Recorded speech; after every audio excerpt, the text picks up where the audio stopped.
All right, guys, what is up? How are we doing today? All right,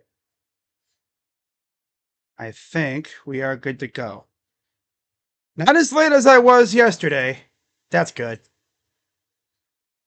But what's going on, everybody? Crazy Dog back with another Cleveland Guardians live stream.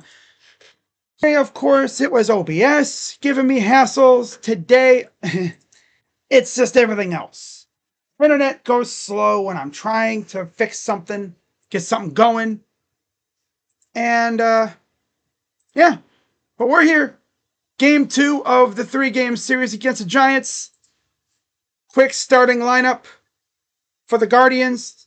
Leading off, left fielder Stephen Kwan, who just flew out to right field. Batting second, first baseman Kyle Manzardo. Batting third baseman Jose Ramirez. Batting cleanup, you have designated hitter Carlos Santana. Batting fifth, center fielder Lane Thomas. Batting sixth, second baseman Daniel Schneemann. Batting seventh in right field, Nolan Jones. Batting eighth, shortstop Gabriel Arias. And batting ninth, catcher in the squat, Bo Naylor. On the mound for the Guardians tonight is Lane. Keep saying Lane. Damn.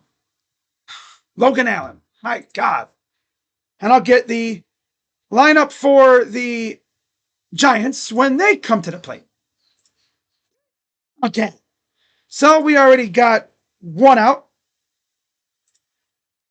Because, of course, like I said, Stephen Kwan has just struggled mightily during this road trip. So hopefully he can pick it up soon, because I always think we go as he goes. All right. Bro, it's raining so bad here in Berea. I heard about that. I heard there was tornado warnings in Akron. So here's Justin Verlander on the mound for the Giants. 0-2. Line to right field, and nope, bad play by the right fielder. I think that's Yastrzemski. That'll be a 1-out double for Kyle Manzardo. How about that, right? I think that's Yaz out in right field. So let's take a look at the Giants starting lineup. Leading off in left, you have Elio Ramos. Batting second, shortstop Willie Adames. Batting third, designated hitter Rafael Devers. Batting cleanup, first baseman Wilmer Flores. Batting fifth, third baseman Casey Schmidt. I don't give a Schmidt. That's funny. Wow. In center field, you have Jung-Hoo Lee. Batting seventh, batting eighth. At second base, Tyler Fitzgerald. And, batting eighth, right fielder Mike Yastrzemski, who we just saw. Batting ninth, you have Patrick Bailey behind the plate. Wow. I haven't seen him in a minute. But here's Jose Ramirez. 4 home runs as of late against Verlander, of course. He knows Verlander very well. This pitch is line foul. Yep, line's foul. But yeah, batting seventh, you have Fitzgerald. Batting eighth, Yastrzemski. Batting ninth, Bailey. And then on the mound, of course, is Justin Verlander, a guy that we know very, very well from his days in Detroit. And even Houston. Here's the 0-2. And he lines it in the right field. That'll score a run. Kyle Manzardo scampers home. And the Guardians strike first. My camera freaking froze. Of course. Just be freezing random times, too. I think my whole freaking thing just froze. Well, thank God I got the aux camera. I had a feeling my lovely OBS was going to act up. I had a feeling it was going to do that to me. Luckily, I got this, so we're good. Come on. Why are we doing this? Piece of garbage. Oh, they got him out, of course. Dude, now my app isn't even loading. There we go. All right. So they got him trying to steal. 2 down. Run around first. My freaking app froze for a second there. I have no camera for the moment. Gotta hook up the aux camera. There we go. Yeah, thank God I got the Sox camera. And I don't even need my light anymore because I got the new light bulb in my thing above my bed over here. I got a new light bulb. Hopefully I don't look like I'm, you know, I don't look too bad, I don't think. Okay, so my camera officially gave up today, so at least I could just do this without missing a beat. So 1-2 count to Santana, another guy who knows Mr. Verlander very well. I gotta turn this camera off for a second there.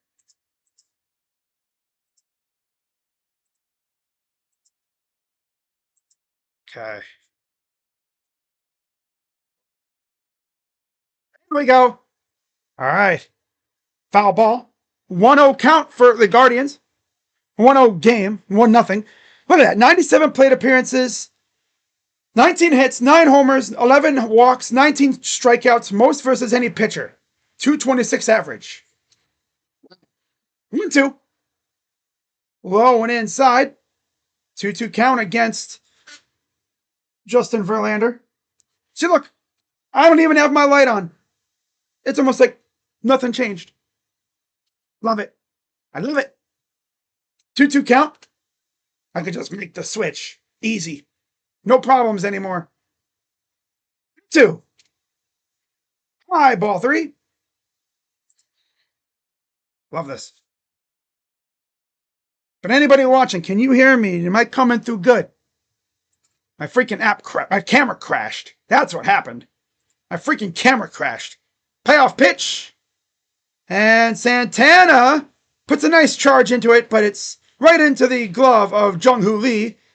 And that retires the side. So Guardians get 1 thanks to the Kyle Manzardo double and then a J-Ram single right as my camera froze and crashed and burned.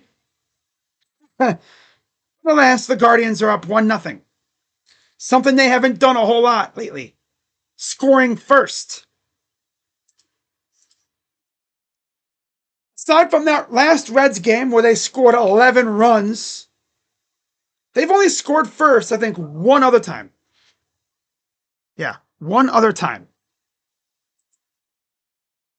That's tough. But yeah, today, of course, I was trying to go live a little earlier, as you guys know, and then I end up freaking still being about a second or so late. This time because my internet decided to slow down. I was actually cooking up a stream for tomorrow on the Buckeye channel. Fucking crazy. Hope you guys are subscribed to that channel. I'll be live twice for a couple commitments, as the Ohio State class of 2026 might be gaining a few new members. We'll see. Man, for anyone who's not into college football recruiting, let me just say, it can get stressful. Like, insanely stressful.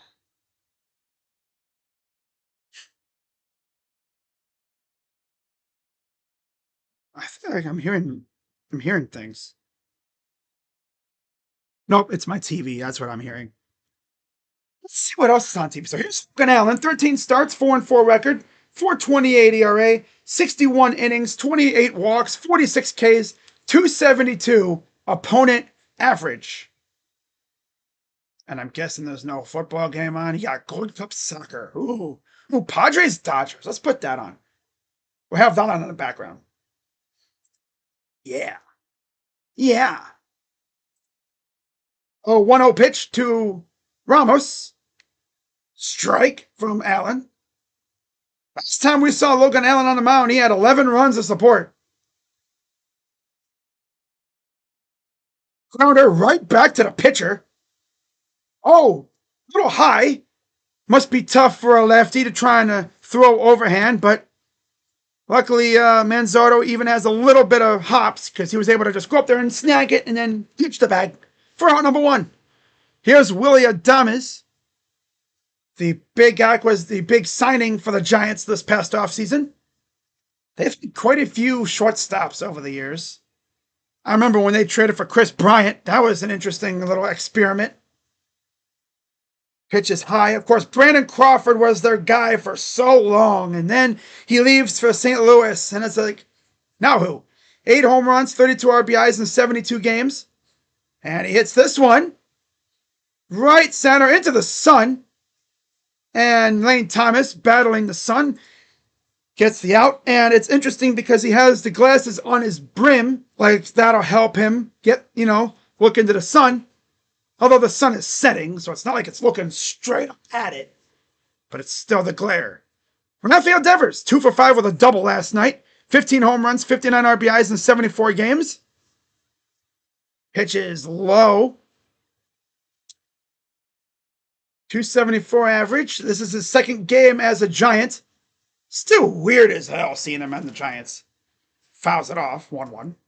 When's the next game you're going to be live? Well, tomorrow I'll be live for Game 6 of the NBA Finals. Possibly the last game. And then after that, I go live for one of the games against the A's. We'll see. Yeah. 2-1. Didn't offer. 3-1. Here we go with this crap again, Logan. Here we go with this crap again. 3-1 pitch. Fouls it off. Full count. Yeah, what's up, Jacob? Yeah, 1-0 Guardians thanks to Jose Ramirez RBI single. Continues his hitter. Payoff pitch. Swing and a miss struck him out. Went inside on him and gets him down swinging. Guardians back to the plate. Top of the second coming up. Giants go 1-2-3. I don't think we could have had a better first inning. Relatively easy work, which is good for Logan. Us scoring early, which, again, today, this was a rare occasion where we scored not only first, but in the first inning. I like why I like playing on the road low-key, because it allows us to set the tone. Oh, I didn't even realize the Jumbotron back there has Brandon Crawford on it. But man, look at that view. Like, imagine you get like season tickets. Like, you just sit up above, right? In the second deck area, above everything. You just get you get all that view of beautiful, Bay Area, California. I think Oakland is like a short stone's throw away from this spot. I think Alcatraz is right down the block. Is that over there behind left field? I think so. No. Like, if you sit up there, occasionally you'll see like freighters out in the ocean, in the Pacific, coming in.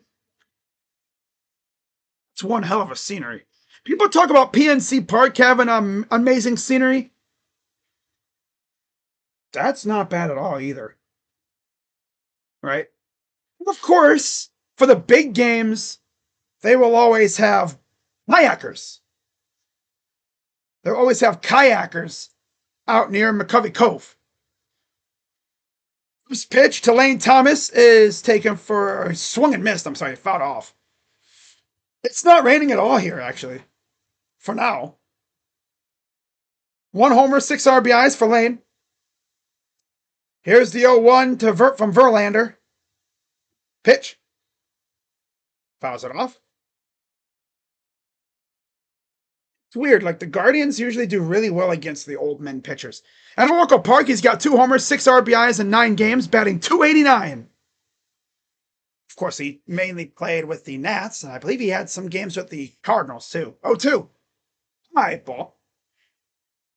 He was a Cardinal once upon a time. I believe then he went to Washington, and now he's here. Yeah. I still remember when we made that trade last year.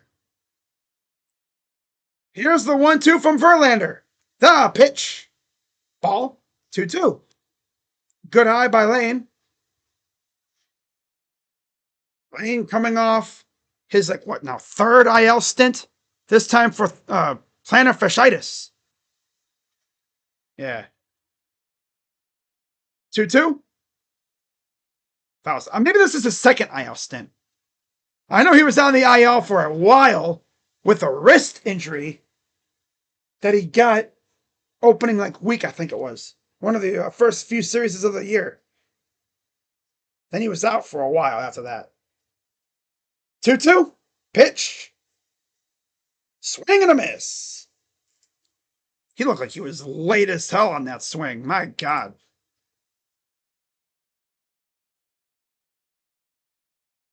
Yeah, he was probably a little late or early. One down for Verlander. Still weird as hell seeing him in a Giants uni. Here's Daniel Schneemann.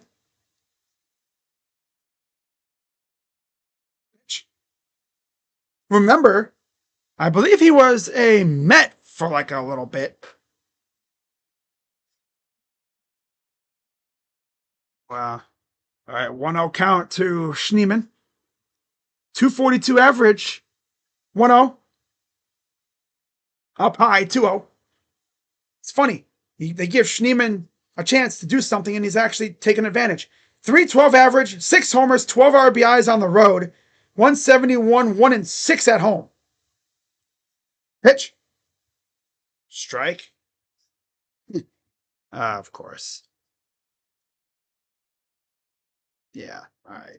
2-1 count for Verlander.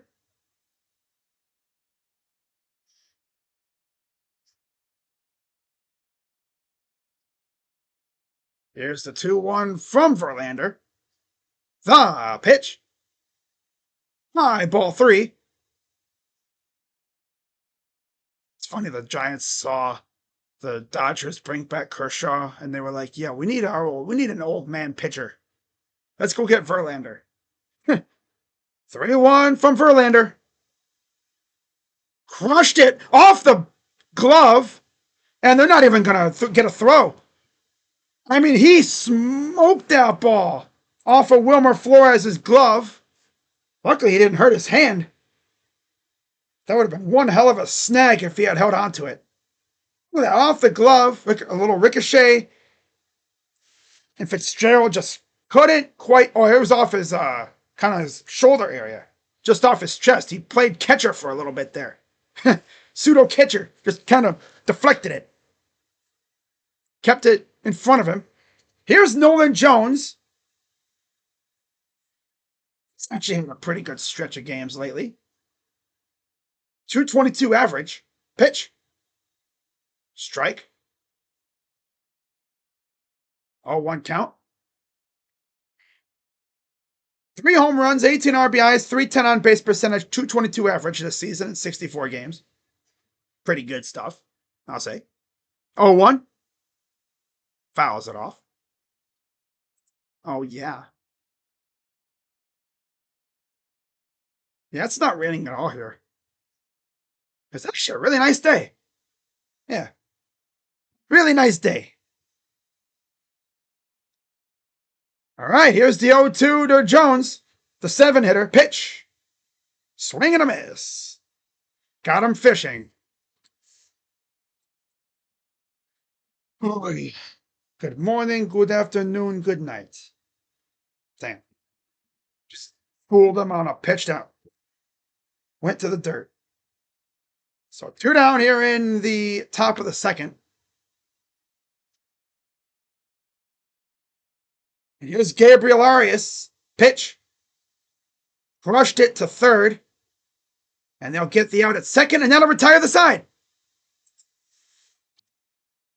So we go to the bottom of the second, up 1-0. It's almost like it's illegal for the Guardians to add more runs.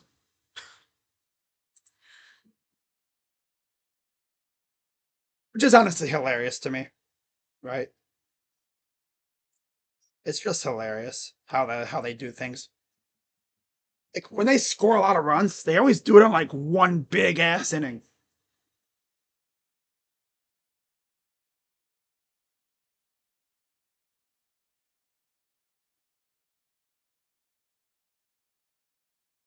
Oh my god, the Fushigi commercial. Bro, there's this Twitter account, Nostalgia Folder. All they do on there, all that account does is post like nostalgic stuff, and videos, like commercials, show clips, just like edits. There's like an edit of like what school was like during the holidays when you were younger in elementary school, which that hit me because it's like, man, I experienced that too. You walk in, you got everybody's doing like projects, art projects and such, decorating their rooms. Oh, those were the days, right? Walking out to the damn school bus in the freezing cold, right? The sun's not even really out. The sky's like kind of like a dark blue as the sun's really just starting to rise. Man, that was like it was barely like crack of dawn, like 7 a.m. Of course, when I was in elementary school, God, school didn't start until 9:15. Like, damn. So we're ready for the bottom of the first inning. See if Logan Allen can get through this and then get us back to the plate. First pitch is a strike, and Flores immediately is like, "Man, come on! The hell is that? What kind of a call is that?" Here's the 0-1. Inside. If an umpire freaking did that with me, I'd be like, "Bro, are you serious?" I mean, bro. Swing and a miss. 1-2. Because the problem is, when an ump does that crap, that'll sometimes like influence the rest of the at bat. Because then the player thinks like, "Oh crap, way outside 2-2." Like the player thinks, "Okay, well I can't just stare at a pitch there because it'll be a strike." Yeah. Check my microphone. Ball got away. Full count. Watch him freaking walk in. Swear to God, dude.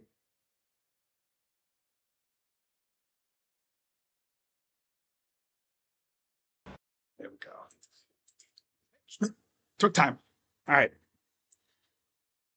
All right. Reset. Payoff pitch from Allen. Ball four. Of course he walks him. Of course. Of course he does.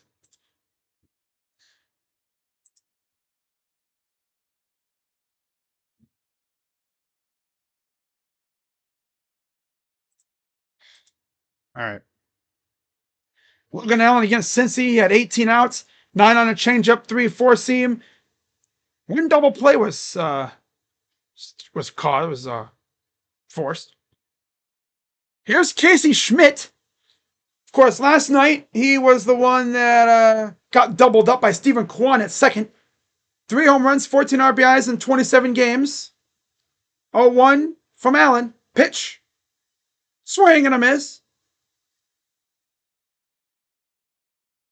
Mitch Sheehan on the mound for the Dodgers tonight. 4 starts, 3.97 ERA. I think he was hurt for a bit. Yeah. Payoff. Here's the 0-2. Pitch. High fly ball. Is this might go foul? Yes, it does. And nobody was able to get to it. 0-2 count. Try it again.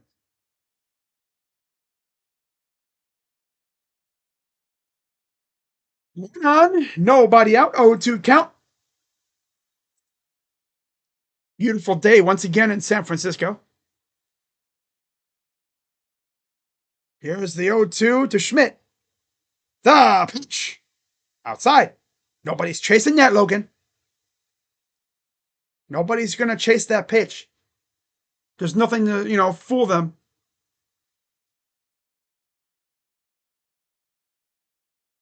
Here's the 1-2. No? Okay. 2-2.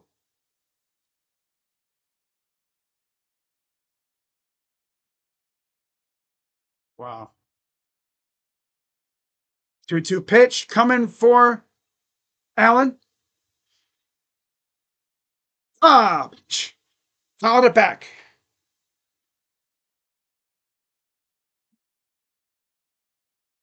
Wow.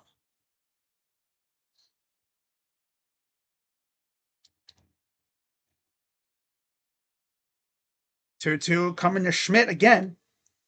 23 pitches for Allen. Runner on first. Here's the 2-2. Fouls it off again.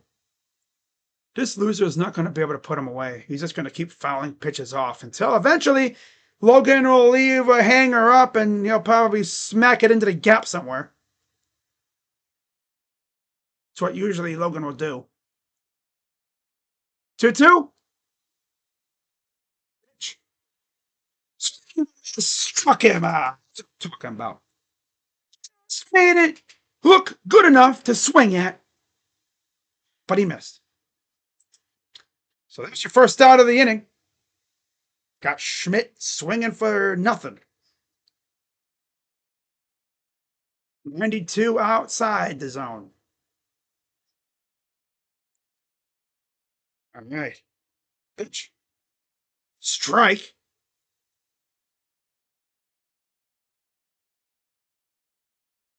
Here's Jung-Hoo Lee, who led off last night, batting 6th tonight. 0-1.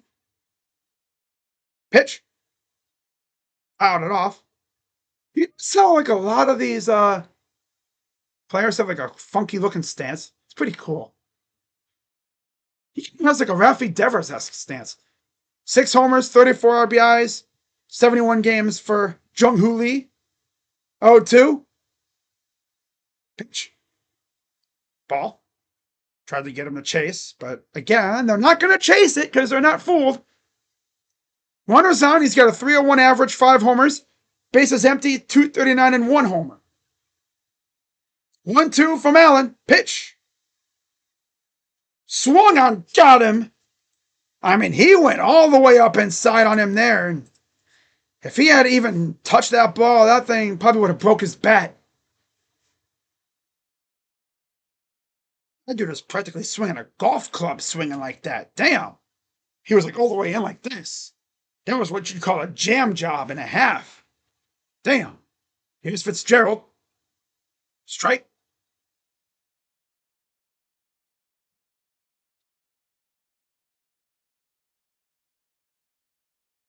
The Angels are 6-0 at Dodger Stadium and Yankee Stadium combined. That's nuts. Swing and a miss. Oh, he fouled it off. Just a foul tip. Tip. 0-2. Coming up. Here's the 0-2 to Fitzgerald. The pitch. Oh, he almost wanted to, but if he could have made that pitch maybe come back or stay like around that area, I think he could have duped him.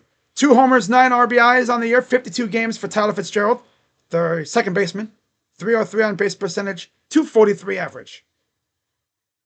1-2 to Fitzgerald. The pitch. Fouled off. Just not really able to square it up at this moment.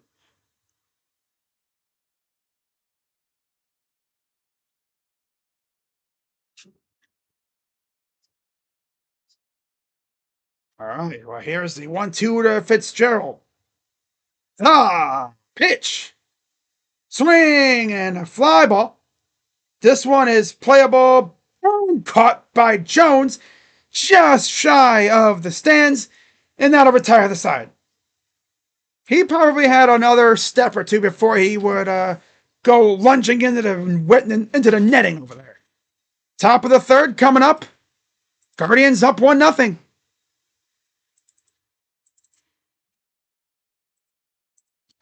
And he's got like a little sketch thing going too. Okay. Guardians needed the win last night bad. And when I say bad, I mean just for vibes' sake. They needed it in the worst way. They needed it in the worst way. And how fitting, too.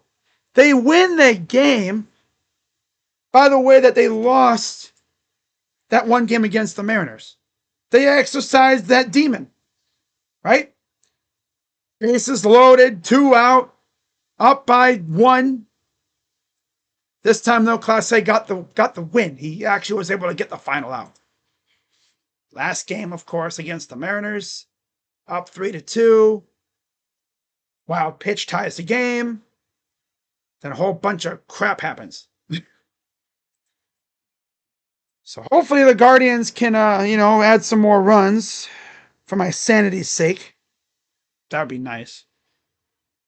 That would be great.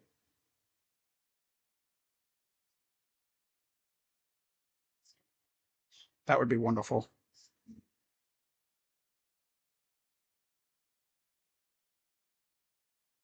He gassed it on them with the fastball to strike him out. The gas is 89. Blah.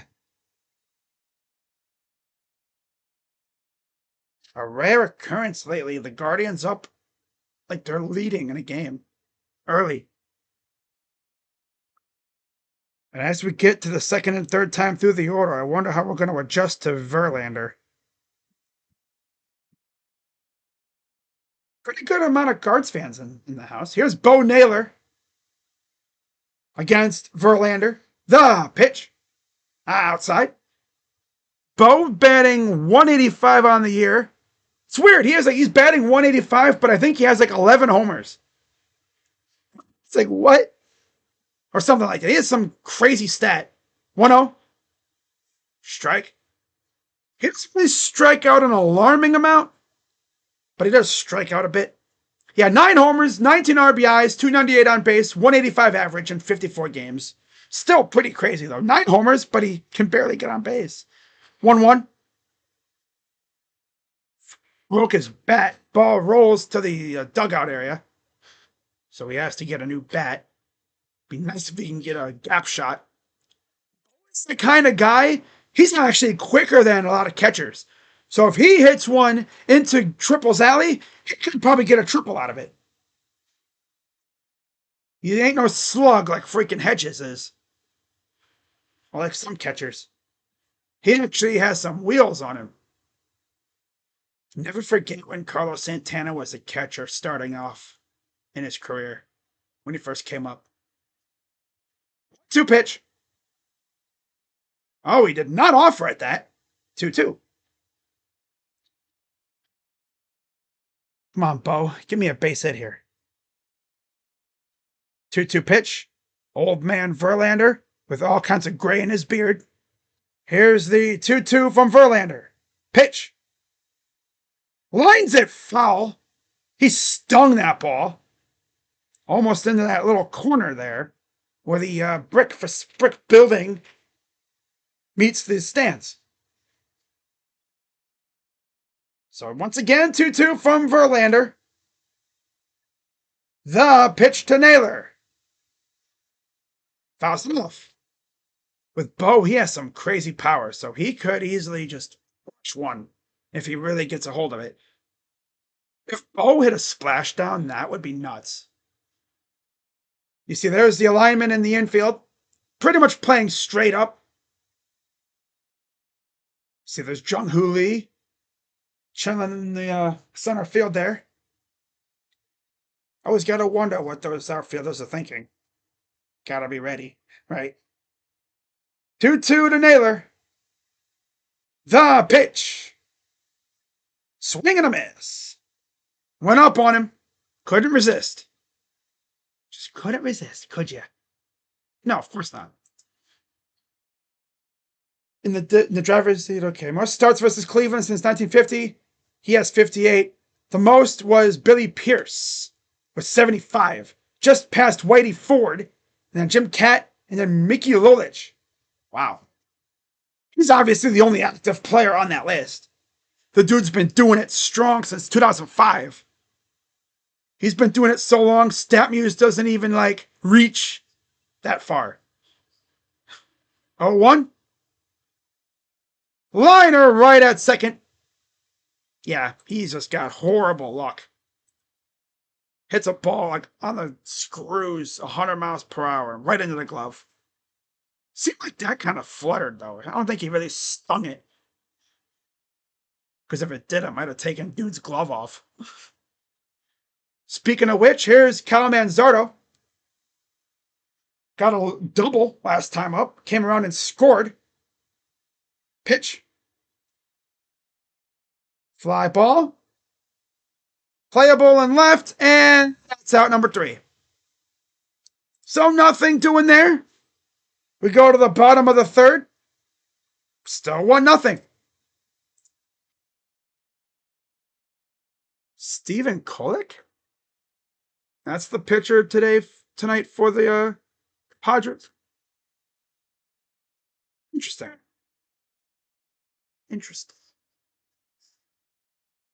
Of course, the Guardians are done with the Padres and the Dodgers this year. They played the Padres' second series of the year. And yeah, they did not look good in that series really at all. For the most part. They did not look good at all in that series. Now, of course, against the Dodgers, they did win 1 game.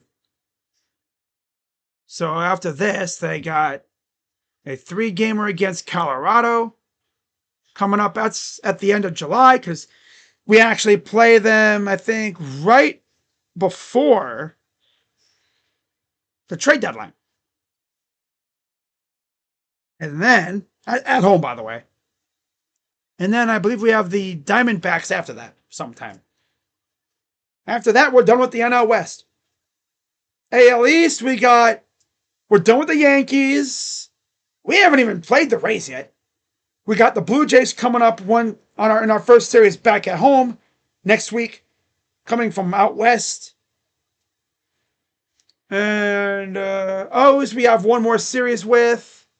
Red Sox, 1 more series with. Hunter Gaddis and Gavin eating some, is that ice cream or whatever? Soft serve? Some treats from around San Francisco? Oh, mini donuts? Oh my God. Taking a little adventure? Okay, that's interesting. First pitch is a strike to Yastrzemski.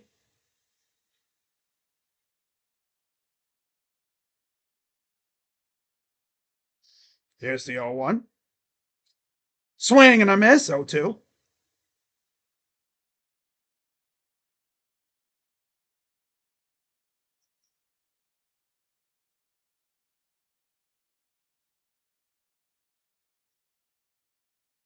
Five home runs, 24 RBIs in 66 games. He's got a 7-game hitting streak where he's 11 for 22. Ball just a bit high. 1-2 count for Yaz. Yaz. Okay, I'll stop with that. 2. Fly ball to left field and foul.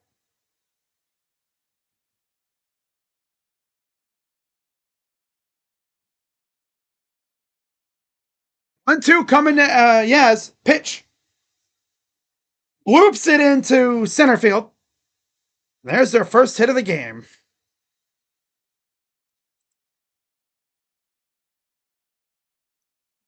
Wait, what the hell? The Rays were up 8-0. Oh, the Rays were down 8-0. Yeah, and they came back and they're winning now. Oh my God. Hey, yo. Dude, that's nuts. So here's Patrick Bailey. 185.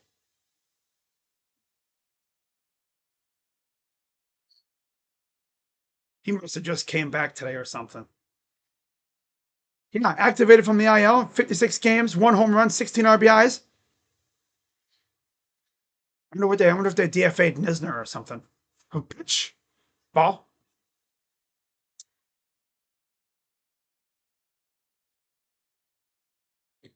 One thing you never really have to complain about in the Bay Area is weather.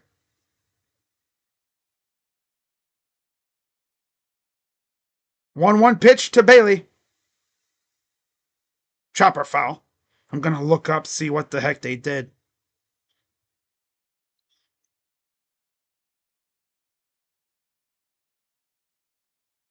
All right. Logan Porter and Tristan Beck option to AAA. Verlander and Bailey were reinstated. Okay. That's what happened. 1-2 to Bailey. The pitch. Throw to first. Got back in time.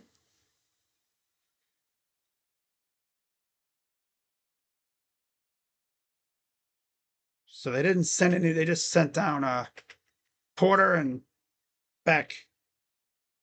Okay. 1-2 to Bailey. Fly ball. Foul. Kind of waiting for that ball to drop in the gap. Zach Edey was charged for driving 101 miles per hour in a 55 mile per hour zone. And yet people will look at what Shador did, getting a ticket for over 100 miles per hour over on the highway. 1-2. Did not go. 2-2.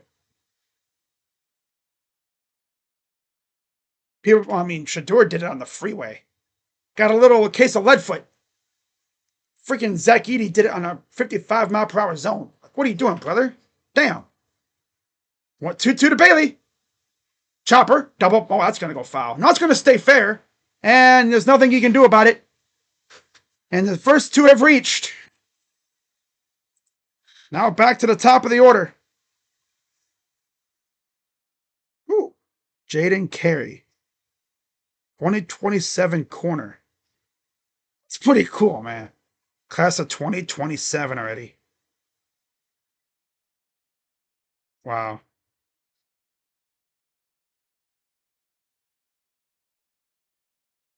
Strike to Elio Ramos. Could really go for a double play right here. Obviously. Grounded out his first time up. Here's the 0-1 to Ramos. Pitch. Fouls it off. Obviously, a gap shot here would probably score at least one. I don't know about Bailey because he's the big guy. He's a big guy catcher. Catchers aren't notoriously fast. You get one that's occasionally like that, but I'm sure he'd probably skedaddle. 0-2. Ah, no. Oh my God, umpire. Yo, umpire. That's a frame job. That's like what are you doing? Freaking umps. God. I'd be tipping my head quickly if the ABS was on. Damn. I'd have I'd be like, tap, tap, tap, bro. Give me the freaking automatic ball strike. Where's the freaking review at? That's a strike. Damn. That ump looks stupid. 1-2 from Allen. Grounder. Okay, I'll take a double play. 1, 2. All right, I'll take it. Runner moves to third, but we get a double play. There you go. I'll take it. Yeah. So I guess it was a good idea. It was a good thing that he kind of missed that strike. Although there would have been one out, and then if that would have happened, this double play would have happened, the inning would have been over. So here's Willy Adames, 0 for 1 as well. First pitch strike. Ooh, that thing came all the way around. That thing took the scenic route. Damn. That thing was doing some drifting. Here's the 0-1. Pitch. Lines it foul. Quick 0-2 count for Adames. Of course, Willie, former Tampa Bay Ray, now a Giant. Bet you he's happy to be out of freaking Tampa right now. 0-2. The pitch. Oh, he tried to frame him, but it was a little too low. 1-2 count. Allen already at 53 pitches. 4 homers, 11 RBIs, 313 average against Cleveland in 19 games. Of course, all with Tampa. Here's the 1-2 coming to Adames. The pitch. Again, trying to frame him, and this ump is just like, huh? Huh? What? Strike? Where? They're not striking. What are you talking about? Strike? Huh? 2-2 from Allen. Pitch. Ball. I was going to freaking end up walking him with Devers on deck. It's umpire, dude. They need to test these umpires' freaking eyesight. Tell you. Payoff pitch. Fouls it back. The reason why our pitchers have to work extra hard is because these umpires. They freaking stare at a pitch that's right on the line. Huh? That's not a strike. It's a ball. That's right on the line. Huh? Now they know damn well if the ABS was active, that would have been a strike. Nope. Nope. Payoff pitch again from Allen. Pitch. Fly ball. This might be trouble. And caught. Okay, good job, Nolan. You got there. Kind of worried me for a second, but in the end, no trouble. We go to the fourth, up 1-0. Wow, that I was like, uh-oh. When I saw him take that little turn, I was like, uh-oh, that's a gapper. But no, just kind of had to adjust his route, and he got to it. That thing hung in the air forever, though. You really have to sting the ball to get it into that gap. Or just, you have to have the outfield just kind of spaced out a lot. If that ball hangs, feels like it takes forever for you to get there, though. You'd have to hit a frozen rope to get that ball through that gap into Triple's alley. Which is what we did yesterday. Yeah. Had a triple from J-Rod, of all people.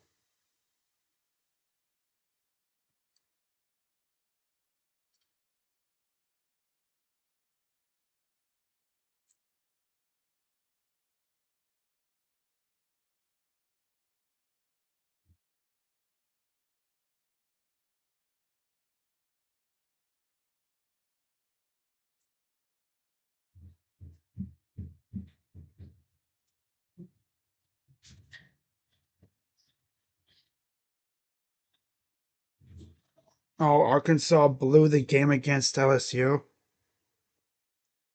Damn, that's tough. Oh, that's tough.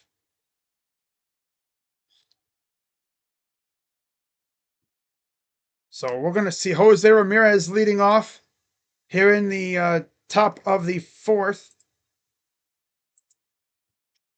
He got the RBI single to get the Guardians on the board first, and then he got caught stealing second. There's a look at the Bay Area. Here's the first pitch from Verlander. High, ball one. If anybody knows Verlander, it's J-Ram.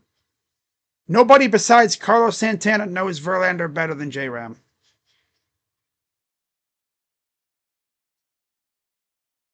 1-0. And he got a piece of this. This is going to be out number 1, right at Jung-Hoo Lee. The Guardians have this weird stigma with freaking just fouling, hitting pitches off the end of the bat. July 4th through the 6th against the Tigers. That'll be fun. Second series against the Tigers. First one at home. Took 3 or 4 against them in Detroit. Pitch. Go. Okay, hit to again. This save. The hustle by Santana. But again, that's Fitzgerald just bobbling a ball over there. Playing bobble ball. God. He needs a new glove or something. That's the second time he's had that happen. Just kind of jumped on him. And then Santana with the hustle beat it out. Verlander's like, are you serious, dude? Hey, okay. Here's Lane Thomas. 1 out, pitch. Oh, almost got away. Santana, obviously not quick. That ball luckily stayed in front of Bailey. If J-Ram was on base, I bet you he would have thought about it. But Santana obviously is not as quick. I mean, he's 39 years old. I mean, damn. He's been in the majors almost as long as Verlander has, just by a few years. And that's the line drive base hit for Lane Thomas. And it seems like if there's a place for him to rake, it's definitely San Francisco. Guardians in business with 1 out. Didn't overswing, just put it right in that gap between second and short. Plugged the gap. Sandy Alomar talking to Lane at first. If I'm Lane, I'm joking with him saying, should I steal? Nah. Here's Schneemann. He was trying to freaking make it 4-0. Oh, Daniel. Damn, Daniel. Can't even score up 84, but that wasn't no ordinary 84. It was the 0-1 pitch from Verlander. Put it in the gap. He's swinging at a pitch that's at his feet. Okay, kid, come on now. You're better than this, dude. You're way better than this, fool. All right, here comes the 0-2 to Schneemann Demon. The pitch. And Schneemann, left field. And it's gone. Well, there you go. There you go. 4-0. Like I said, he's trying to make it 4-0. He didn't go to right field. Oh, he didn't go that way. He went that way. 3-run home run for the Mormon Masher. The mighty mashing Mormon. 4-0 Guardians. Well, the mighty mashing Mormon. And yes, if you're wondering, I believe he is indeed Mormon. He's from Utah. And yeah, pretty much if you are from Utah, you are most likely Mormon of some sort. Here's Nolan Jones. 3-run blast for Daniel Schneemann. Yeah, that was 94 right in the pipe zone, and he sent it Apo Taco. Pitch. Inside.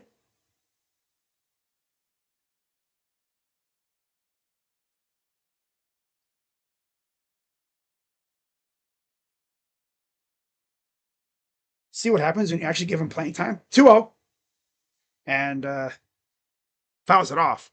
But again, this thing just came right over the meat of the plate, and he went Oppo with it. Yeah, he crushed it. Deep left center. 2-1 coming up to Nolan Jones. Roach is probably throwing a hissy fit. Pitch.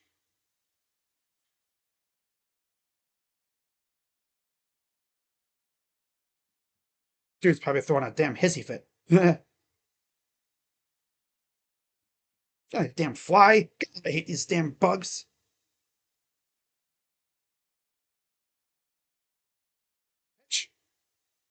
And Nolan Jones puts one in the center field. Base hit. Inning continues. Wow. Okay. Here's. It's crazy though, because you watched Schneemann last year. He didn't look like this. He did not look like this. He didn't look good at all because he wasn't playing much, because he was playing a position that was occupied by Andres Jimenez. Well, now he doesn't have to worry about that. Coastal Carolina and LSU in the national championship. Who would have thought? Swing and a miss for the bozo. Dude hit a homer last night. Now he's going to act like he's like Barry Bonds. I'm going to hit everything out of the park. Dirt, pitch. Did he go? No. Surprisingly not.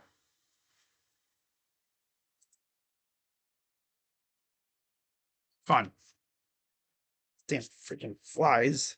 God, I hate those stupid bugs. All right. 1-2 count for Arias. Verlander gets the sign. Here's the 1-2 pitch. Foul. I need to see him like line it down the left side. Because obviously Nolan can run a bit, so he can definitely make things interesting on the bases.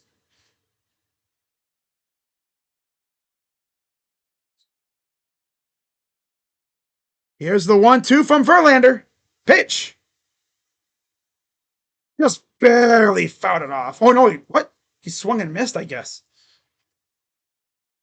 I thought he fouled it off, but I guess not. Hmm. Interesting. Interesting.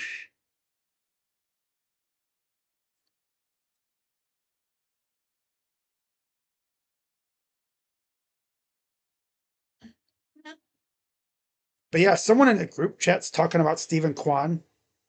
I think he's legit hurt. And they will not put him on the IL. Because they know what'll happen. They put him on the IL, they'll call up Kafis or DeLauder, they'll cook, and it's like, well, damn, now what do we do? Well, I know what you do. You send down J Rod and you keep him up when Kwan's ready. If you put Kwan on the IL, you gotta call up Kafis or DeLauder. 1-1, and he throws the first. Jones gets back. There's 2 down. Oh, let me do that there. There we go. Forget. I don't want to forget.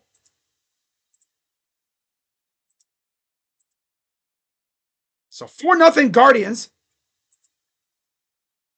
3 runs smackaroo for Schneeman. Outside 2-1 Bo Naylor. I think Kwan might be hurt a little bit.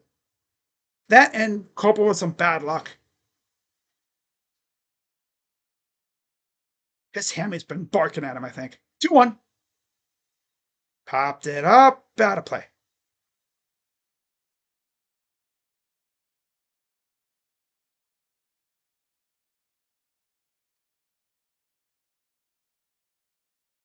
I'll tell you one thing, the Guardians have really made Verlander work like hell this inning.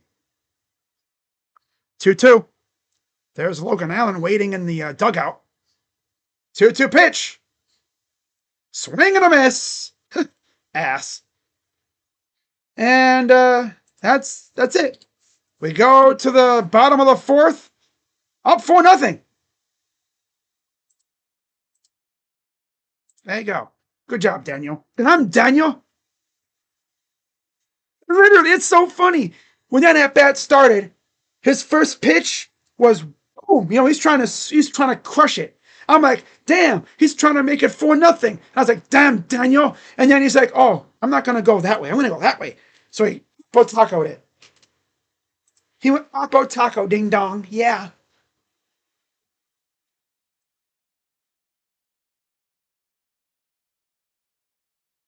Oh, yeah. Well, yeah. Why would you IL him when you have 2 guys in AAA that could come up and help this team? Right. That's the Guardians' logic. Right. You could put Kwan on the IL, call up CJ Kafis or Chase DeLauder, right?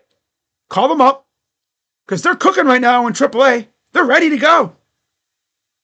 But no, because they would come up, they would do really good, and then they'd have to be like, well, do we send them down? Because they're doing real good up here. But you know damn well if they did that, the first chance they got, they would send them back down. Like literally, they could put Kwan on the IL because the hamstring is definitely bothering him. You could just see it in the way he plays. And they would call up, DeLauder. Watch, and it's like, watch, DeLauder would go on like a 5-game hit streak with a couple bombs, right? So what do you do when Kwan gets back? Well, damn. Now you gotta, send him down for Kwan. No, you don't. Here's Devers, first pitch strike. It looked like the Giants were threatening earlier, and then a double play, and then, yeah, nothing else happened. Outside, 1-1 count for Allen. It's crazy. Allen, in his last 2 outings, has now gotten 15 runs of support in his last 2 outings. And then, and that's just through 3 innings. Got flies. Freaking fly just living around my camera for some dumb reason. 1. Ball 3. Now he's going to randomly walk him. Freaking fly, man. Bothering the hell out of me. Because it knows if it goes anywhere near my bed over here, I'm smacking it with my fly swatter. Freaking put it out of its freaking misery for sure. 3-1 from Allen. Ball four. Very uncompetitive at bat there. But now he's like, I don't need to be aggressive. I could conservative and pick and choose my battles. Yeah, you do that and watch this lead disappear. Here's Wilmer Flores. Nothing Padres, by the way. Walked his first time up. Pitch. Strike. I don't know if I'm ever going to get used to Raffy Devers in a Giants jersey. That's just going to be weird to look at. As long as he's there. And Flores. Center field. Playable. Caught by Lane Thomas. Almost said Schneeman. No, it's not Daniel Schneeman. No. Caught by Lane Thomas for the out. I see Chris Jimenez, I think, is still hanging out in the broadcast booth with Matt Underwood. Yeah, instead of Rick Manning. I think they gave Manning the whole road trip off. Damn, fly. Pitch. Chopper foul. It's like that freaking, what is it, the book? Shoe fly. Bum. Wish there was a spider in here to snack him up. Snack you up. Here's the 0-1 coming to Flores. Oh, that thing took forever, but it didn't bite. The ball didn't bite back near the plate. 1-1 count. Struck out his first time up. 1-1 to Schmidt. And it goes foul. 1-2.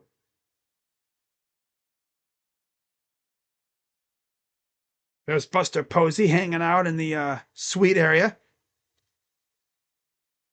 He probably feels like a badass. He's like, yeah, man, I made a big-ass trade.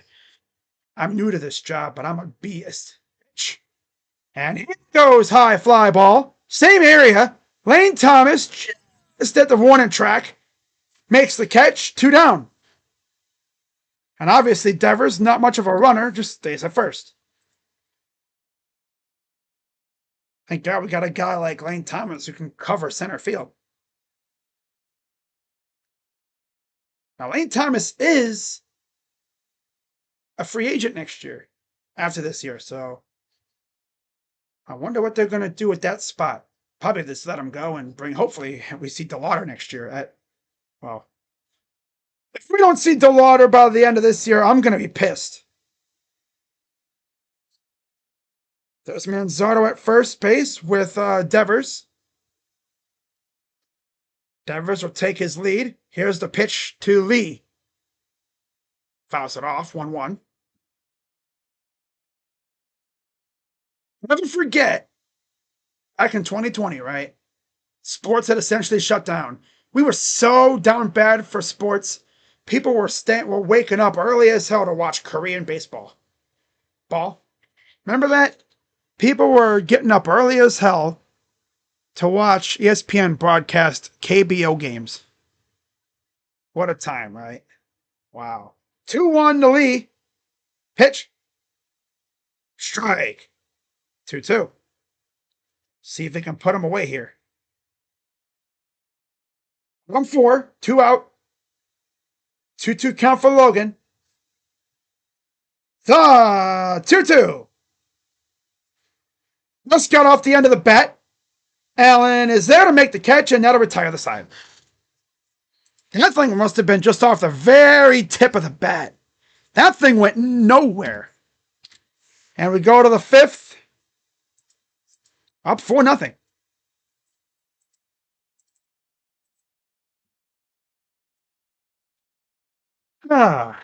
Okay.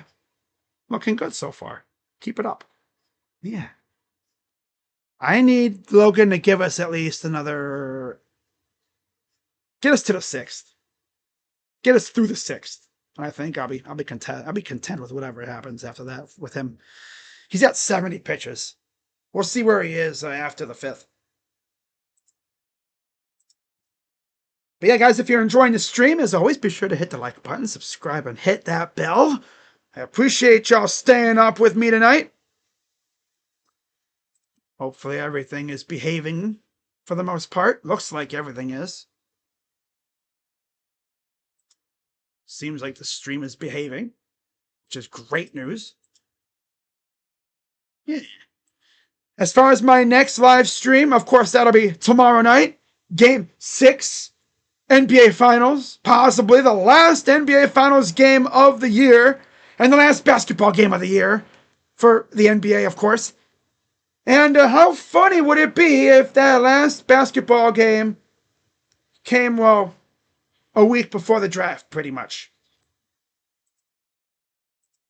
Because, of course, a week from today is the NBA draft round 1. And then round 2 is a week from tomorrow. And then the best part is, less than a week after that, you have free agency. Not even a few days later. And again, if you're the Cavaliers, I mean, you have just, what? You have just about a week and a couple days to do some house cleaning. Get yourself under that second apron. We'll see if they do anything. So here's Stephen Kwan leading off. Top of the 5th. 0-1 count from Verlander. The pitch. Outside. Yeah, Kwan has he's been struggling on this trip. Fly out on a line out. 6 homers, 23 RBIs, 295 average. 1-1. Ball 2. I think his hamstring is bothering him. I bet you if they sat him down for like a couple days, I bet you he'd be good. Or like had him like DH. A little bit more. 2-1. Swing and a miss. You know, just get him off his feet every once in a while. I bet you he'd do much better. And then got Spencer Bivens warming up in the pen. I figured Verlander wouldn't go too deep into the game. Swing and a miss. Damn, Kwan, you stink, man. Something's wrong with him. He's not... something's wrong with him. He's clearly hurt or something.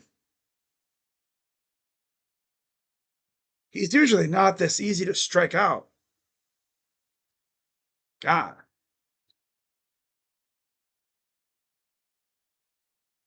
Here's Cal Manzardo. First pitch strike. It's tough facing a soft tosser, though.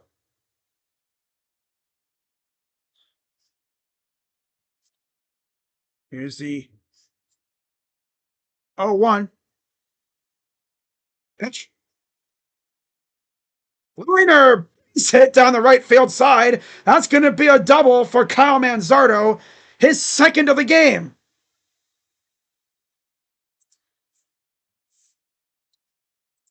Just crushed it to right field. Just a hard hit line drive. Again, just right into the meat zone. I think Manzardo is emerging out of his little funk that he was on, which is great. Really helps when you're not, being benched because of a parade of lefties on the mound. Here's J-Ram inside. Of course, J-Ram singled first time up, and that brought home Kyle for the first run of the game. Then again, caught trying to steal. 1-0. Ball. But yeah, Kyle Manzardo might be back to normal, low-key.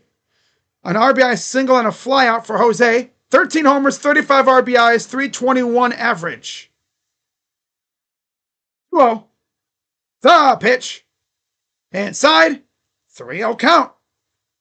He ain't going to throw anything anywhere near J-Ram. But then you got to deal with Santana, who knows Verlander as well as J-Ram does. He's faced him way more. 3-0. That's the pitch, but I see why he didn't swing. I see it. I see why. It's a 3-0 count. The douchebag move would have been the swing and then pop up. Knowing his luck. 3-1 to J-Ram. The pitch. Crushed it. but that'll move the runner at least. So it's a productive out. What's up, Larry? Haven't seen you in a while. Hope all is well. That freaking PFP still gets me to this day. Wow. Here's Carlos Santana. Fly out and then safe on an error. And Bailey's out to talk to Verlander. Verlander's at 77 pitches. This might be Verlander's last inning. 17, 15, 10, 23, and 12. You could tell where the Guardians did their damage. That fourth inning. I'm just talking to him. Getting a new ball, I guess. Okay. Remember the Mets had him with Scherzer, and that didn't really go well. He was with Houston. Those were like his best days besides being in Detroit.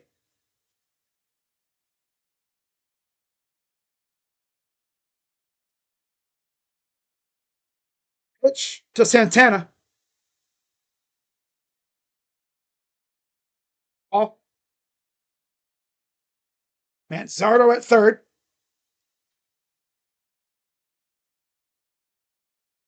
At least it was a productive out with J-Ram. He didn't strike out like a bum. He at least moved the runner. That's cool. Now I need Santana to bring him home. 1-0 pitch. The 1-0. Ball 2. He might be running out of gas. This is his first game in a while, so he's probably running out of gas, I'm sure. 1 homer, 12 RBIs, 280 average, with 2 outs and runners in scoring position. A couple years ago, the Guardians were menaces in this spot with runners in scoring position and 2 outs. I mean, a couple years ago, with 2 outs in general, they were always known as like a menacing team because they would always get clutch hits in these spots. 2-1 from to Santana. Ball 3.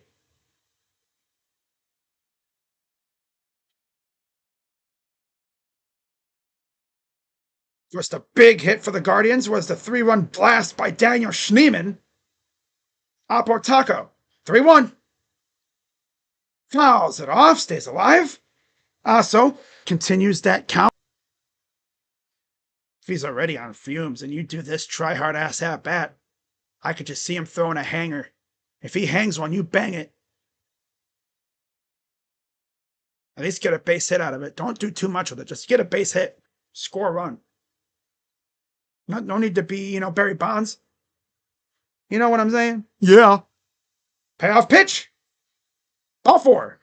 And Santana draws a somewhat rare walk nowadays. He doesn't really walk as much as he did earlier, but... And that's going to do it for Mr. Verlander, as Bob Melvin will come out, and we're going to see, I believe, Bivens take the mound. Just a hard game for Mr. Verlander in his return.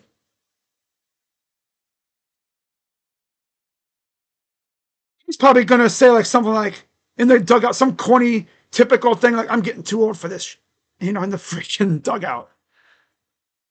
He's probably going to be like, oh, God. Just, that's the problem with playing in a cavernous-ass ballpark. Which obviously he knows what that's like, playing at Comerica. Like playing at Kauffman as a visitor. Right? There are some ginormous-ass outfields in this league. People don't even talk about Colorado either. That's a big-ass outfield, too. Jeez, and he's got to deal with that outfield, I think, too. Oh, man. Possibly. Wow. You think your outfield's large. It's like Kauffman. The thing about Kauffman Stadium is there's no, there's no pieces of the stands jutting out. To where, if you hit a ball in the right spot, it just gets yeeted back in field. No, you hit a ball down the line, first to third base, that thing's riding all the way to the wall. Oh, man. That thing is just going riding the wall. Now, of course, at Fenway, they don't have the deepest dimensions, but they're just comical. Obviously, in left, you have the freakishly high monster, and in right, you have the hilariously low wall with the pesky pole. And then, of course, if you hit the ball in the right spot, that thing just rides the wall like nothing. So, new pitcher on the mound for the Giants. We'll get a name here in a minute. Eventually. It's Spencer Bivens, 21 games, 2-2 record, 3.31 ERA, 35 in the third innings, 13 walks, 22 Ks against Lane Thomas. First pitch is a ball. Lane got a base hit last time up. Well, I would love to see him do it again here. He's 1 for 2. 1-0 to Thomas. Pitch. Strike. Okay, so that's a strike then. All right. Thought it would have been maybe a little vice versa. Come on, Lane. Get a base hit here. Line it down the left field line or something. Put it in the gap. Again. 1-1. Pitch. Ooh, watch out. That one almost got away. Good snag by Bailey. 2-1 count for the speedster. Strikeout, a single, and a run for Lane. Came home on the home run by Schneemann. 2-1 count to Thomas. The pitch. Okay, that one came back. 2-2. Can't even really be mad at that one. The pitch literally just came back in the freaking spot.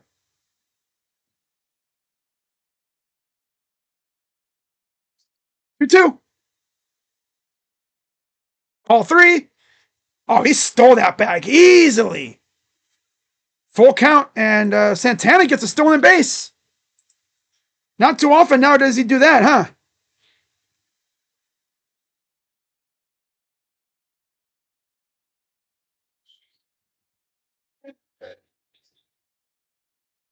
Off pitch. Struck him out. Again, the ball just traveled back in the zone, and wow. So nothing happening. And we go to the bottom of the 5th, up 4-0.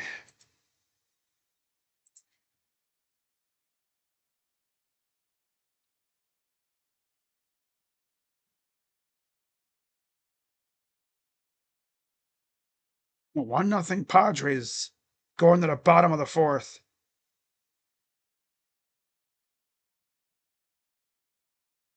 But yeah, my upcoming streams, I'll be live tomorrow night for Pacers and Thunder. Game 6, back in Indianapolis. Possibly the final. Wow, that's crazy to say, though. Possibly the final NBA game of the season. Wow. And then, of course, after that, if it does end tomorrow, I won't be doing a basketball live stream again until October. Wow. That's crazy, man. But it'll be here before I know it, right? Of course, the draft is about a week or so after that. You have the draft next week. And then less than a week after that, you get free agency. And once free agency starts, I'll be doing videos talking about rumors and whatever they do, because they're going to have to do stuff beforehand. Because the problem is, right now, they can make a trade, just like what Orlando did, to get Desmond Bain. They can make a trade right now if they wanted to. Because come July 1st, the moment the new season begins, the new offseason begins, I believe it's like 6 p.m., they're in the second apron. And they're heavily restricted. Pitch. Ball. Here's Logan Allen. Back on the mound for the bottom of the 5th. Pitch. Swing and a miss. I'm sorry, fouled it off. Misread that. Fitzgerald, 0 for 1. Fouled out his first time up. Pitch. Fouled it back. 1-2. Allen at 76 pitches. Now my Fubo decided to glitch up a little. Oh, okay, we're back. Man, I live on a bumpy-ass gravel road. Damn near on the side of a mountain, mostly, and pitch.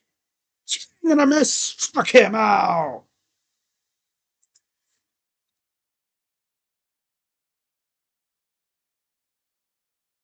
Well,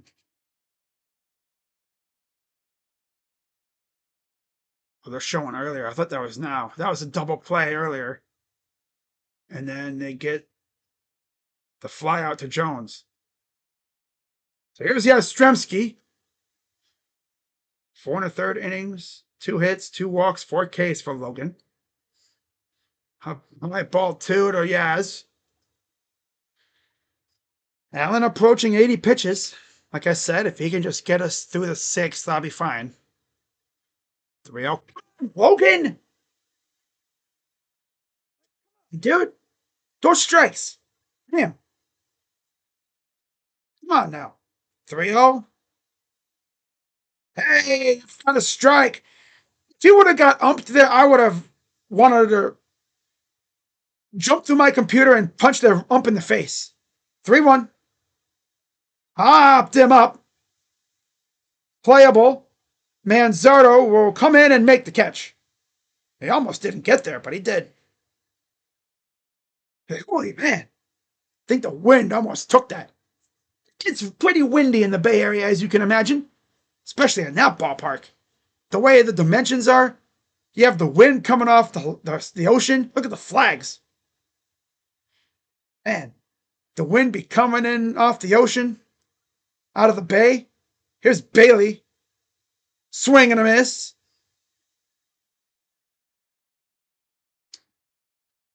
Oh for 0-1 count. Had an infield single last time up. 0-1. Strike. It's a ball outside. Oh, there's 2 out. Oh, I gotta freaking lock in. 1-1. Didn't offer. 2-1.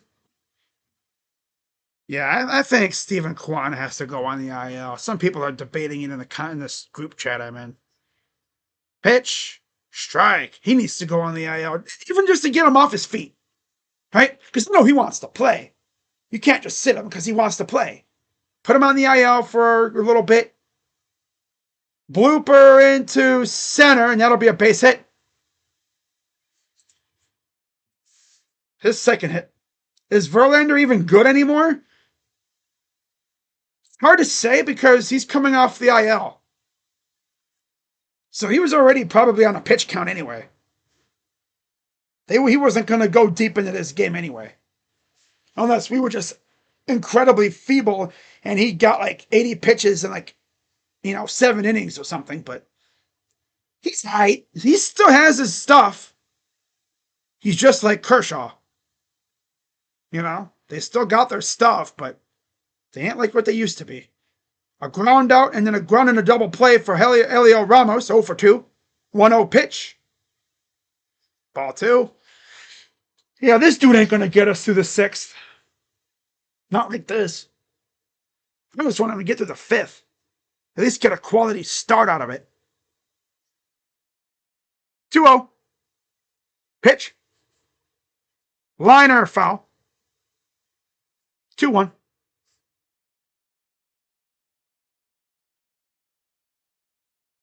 Allen iced up tonight. I like that. I like that chain. Here's the 2-1 from Allen. The pitch. Oh, perfect pitch. Right on the upper corner. And of course, he gave up on that pitch. 2-2. Here's the 2-2 pitch to Ramos. The pitch. High fly ball. Left field. And gone. Well, of course, he hung it and... Yeah, good job, Logan, you bum. Of course he was going to do that. Can't help himself. 4-2. Just like that. Had him down and himself. Of course. Yeah, he threw it right in his crushy zone.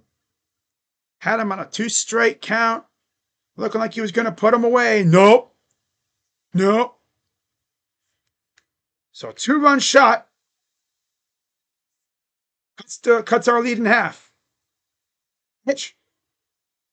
And pop up for Adames. And come on, couple it down. Okay, Schneeman, you got it. Thank you. I was like, man, if that ball falls in between these two, well, I'd have to freaking slap each one of them. Literally, slap you. I thought you had it. No, you did. No, I thought you did. So, yeah, we get a 1 pitch later. Up 4-2. Going to the 6th. Swear to God, if this ends up being 4-3, I'm going to be like, what is our obsession with 1-run games? Like,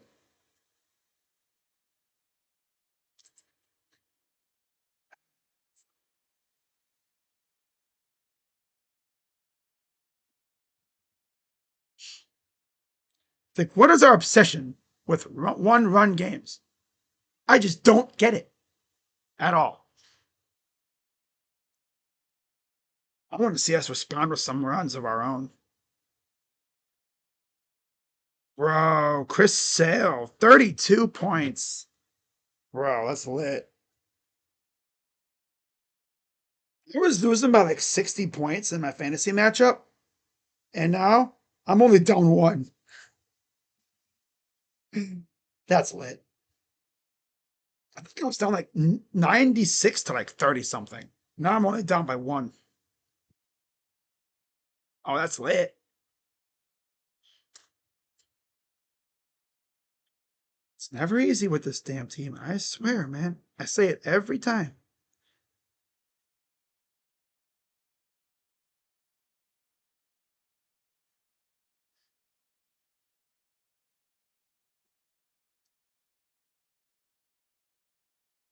I don't think Logan Allen's going to get through 6. I think he'll probably give up a base hit or something, and then they'll take him out. But you never know. Now, of course, tomorrow I will not be live for the Guardians. They play at 4 tomorrow again. And I'm not going to be live for that game. No. So here's Bivens still out there against Schneeman. Gave the Guardians the 4-0 lead with a 3-run blast off of Verlander. That's a career highlight for him, that's for sure. Infield single 3-run blast, 8 homers, 21 RBIs for Daniel. Fouls it off. I'm Daniel.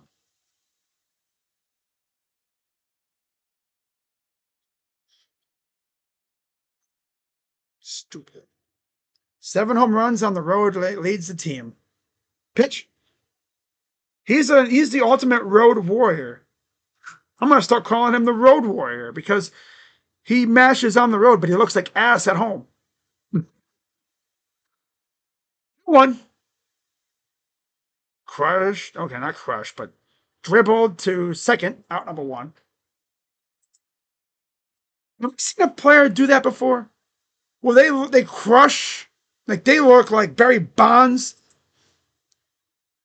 on the road. They look like a future Hall of Famer on the road. But then at home, they look like they don't even belong on the mound.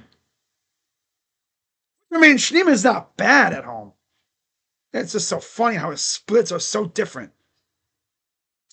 And Nolan Jones pops this up to left. And Ramos makes the catch. Quick 2 out. Now the offense is going to go feeble now. That's the problem with our team. They lock in on a starter. They wreck him. They take him out, and then nothing else. Oh, Matt Festa looks like he'll be coming in for his 3rd consecutive appearance. Possibly. Here's the pitch to Arias. Strike. 82 right down the middle, but I think that's some language to it. He would have swung and missed anyway. Here's the 0-1.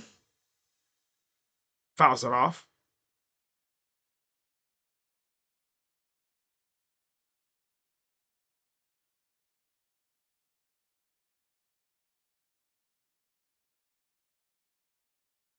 0-2 coming to Arias.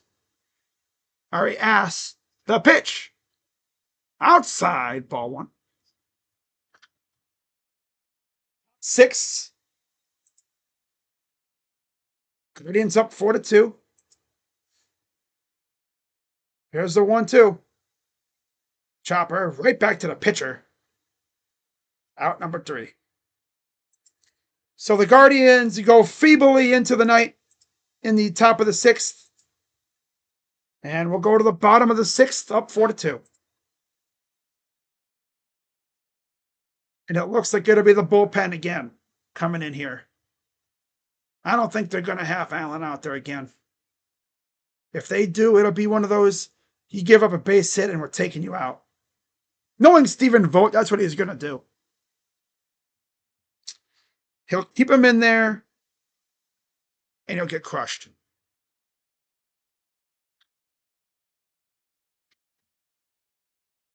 What is this? Oh, okay.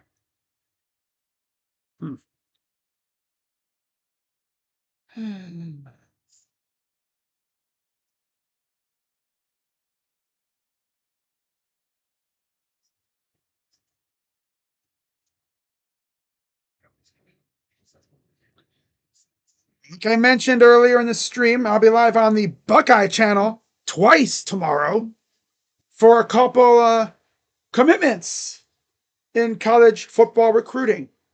At 12:30 p.m., 4-star linebacker Sincere Johnson will be making his college decision.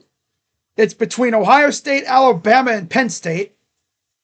And then at about 2 o'clock around there, Luke Wafel, 4-star edge rusher from the Hun School in New Jersey, he'll be choosing between really Ohio State and I guess USC. And from what I heard last check, Ohio State was the leader. But as we know, things change by the hour this day and age.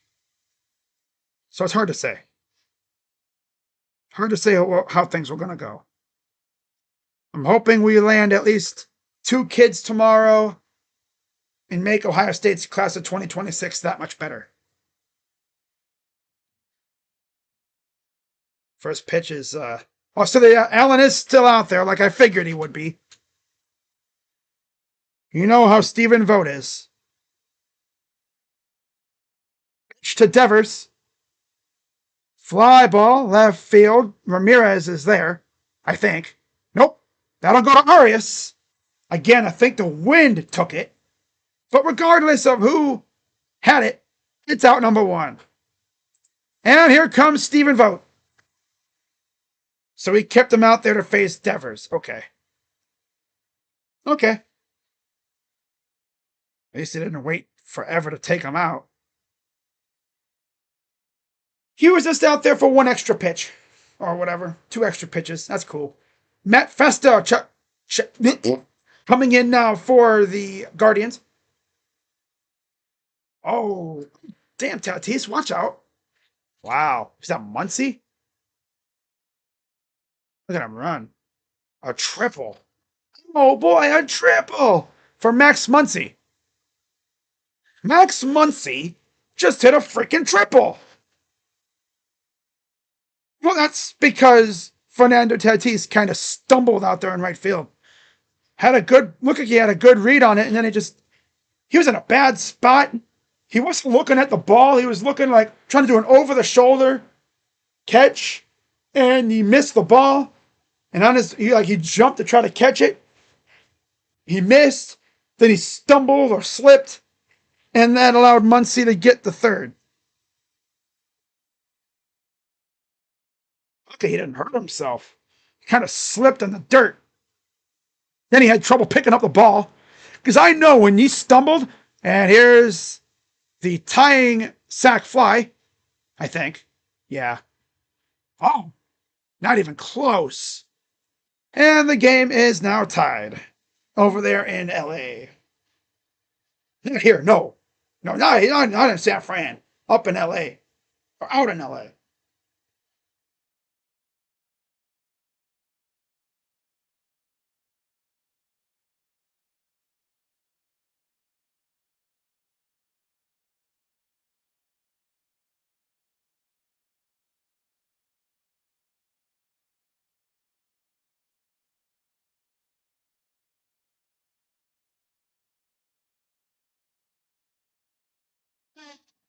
So Logan Allen talking to Stephen Vogt. Not a bad game by Allen either. Just threw one bad pitch that Ramos took out. So here's Flores against Festa. First pitch strike. I assume this will mean the 7th inning will probably be Cade, 8th inning Gaddis, and then you know the drill. 18 games, 1-0 record, 3.50 ERA, 18 innings, 5 walks, 17 Ks, 200 average, opponent average. Oh, he went. I think. Did he go swinging at that? No, they said he hit him. Yeah, they said he hit him. Freaking Festa. I thought he made a went. But no, they said he hit him. Freaking Festa. How close was he to swinging at that pitch? Oh, yeah, it hit him. Yeah.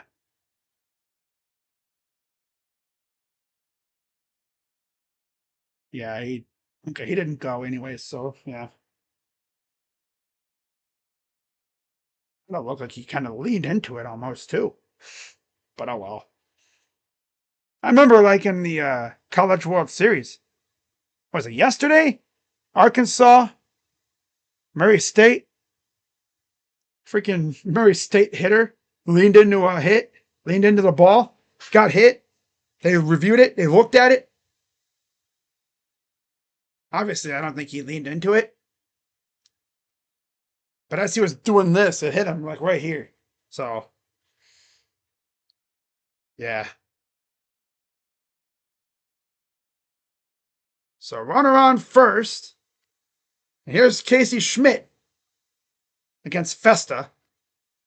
Fouls it off. Wait, nope, that's going to be...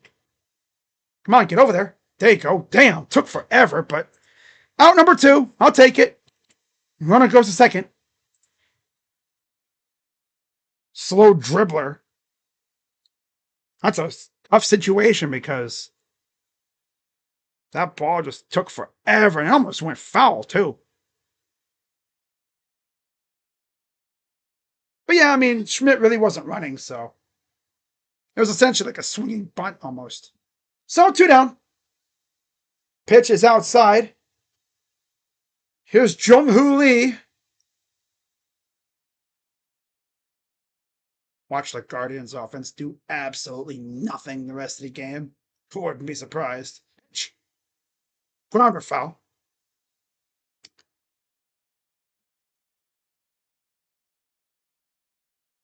Strikeout and a pop out for Lee. 6 home runs, 34 RBIs in the season. 1-1 pitch from Festa. Pitch. Fouls it off. 1-2.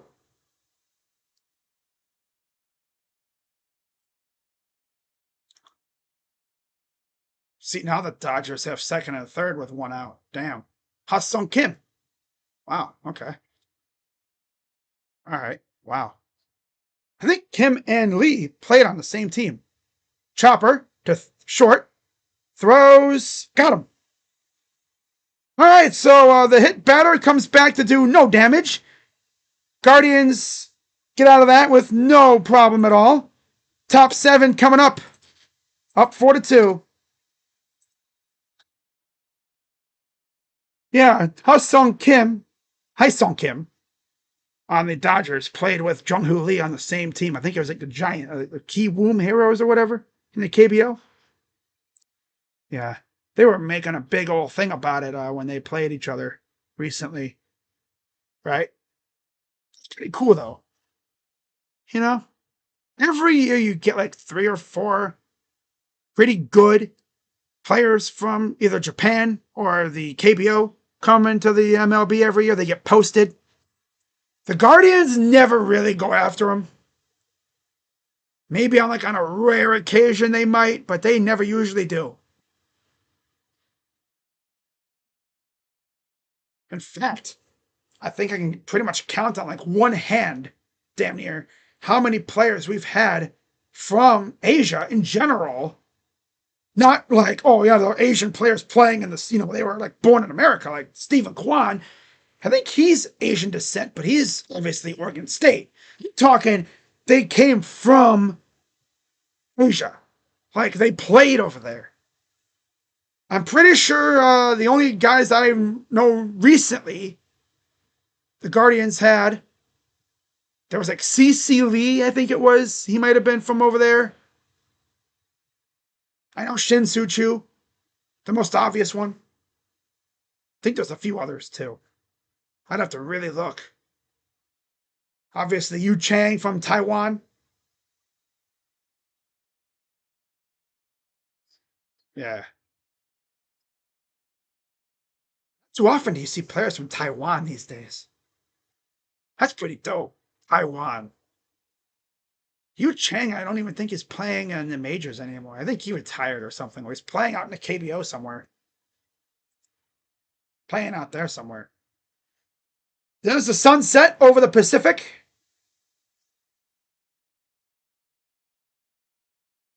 It's pretty crazy, right? Here's Bo Naylor leading off against Joey Lucchesi, the lefty. Wow, Lucchesi. I think he was a starter once upon a time. Yeah. From a Padre, I believe, too.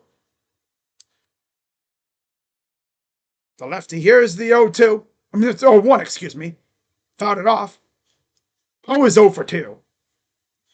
Juanitos Margarita. Huh. Juanitos. 3 games? Oh, he brought up from Sacramento. 2/3 of an inning, 2 earned runs, and 1 game with San Fran. 8 walks, 31 Ks in Sacramento. Pitch. Fouled it off. He didn't pitch in the last game. He must have pitched in the Dodger series when they were blowing their ass out. Giggity. Hey, you. Dodgers railed the freaking Giants in one of those games. 2. Fouls it off. Got so bad, we got the pitching helmet. Kike Hernandez. Yeah. Here's the 0-2 to Bo Naylor. The pitch. Fly ball.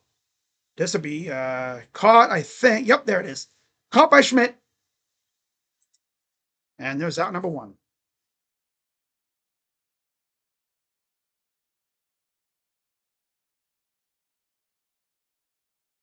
If you guys haven't checked out my video I posted earlier today, go check it out after this stream is over, or tomorrow. Whenever. I essentially did another Guardians article review talking about some trade fits for the Guardians.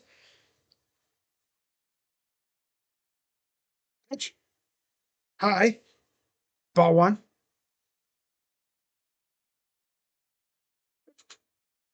1-0 count for Quan, who's 0 for 3. Here's the pitch. Strike.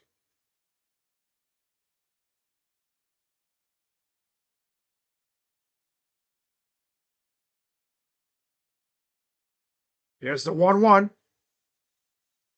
Pitch. High, ball 2. Outside. From the lefty, Lucchesi. I think Quan might also, he might be banged up, obviously, with that hamstring thing, but he's also just in a funk. He's not really locked in like you'd usually see out of him. Pitch. Like this, see, like he's hitting the soft stuff, and not really putting any sting on it.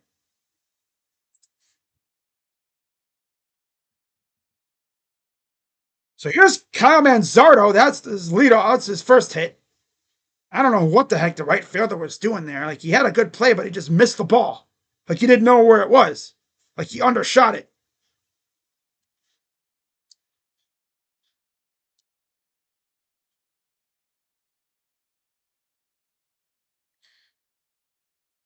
Manzardo, 45 hits this season, 23 for extra bases, 10 doubles, 2 triples, and 11 home runs. That's crazy. Pitch. Strike. Pretty interesting how they're having him face a lefty. You would have thought Vogt would have, like, broke the world record for fastest pinch hitter ever. 0-1. Strike.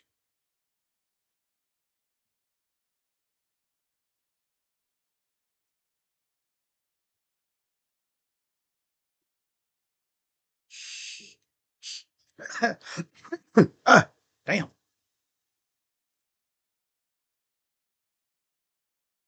All right. 0-2 to Kyle. Pitch.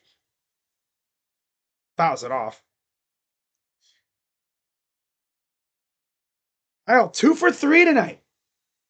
If he has a 3-hit game today, that'd be awesome for him. 11 homers, 31 RBIs, batting .213. Here's the 0-2 from Luke Casey. The pitch. Liner right to first, and that'll retire the side. Bottom 7 coming up. Still up 4-2. So, of course, here we go. Offense just going to do nothing now the rest of the game, as usual. Career at Dodger Stadium, 36 games, 5 doubles, 12 bombs, 23 RBIs, 27 runs for Fernando. Wow. And you know what's crazy, too?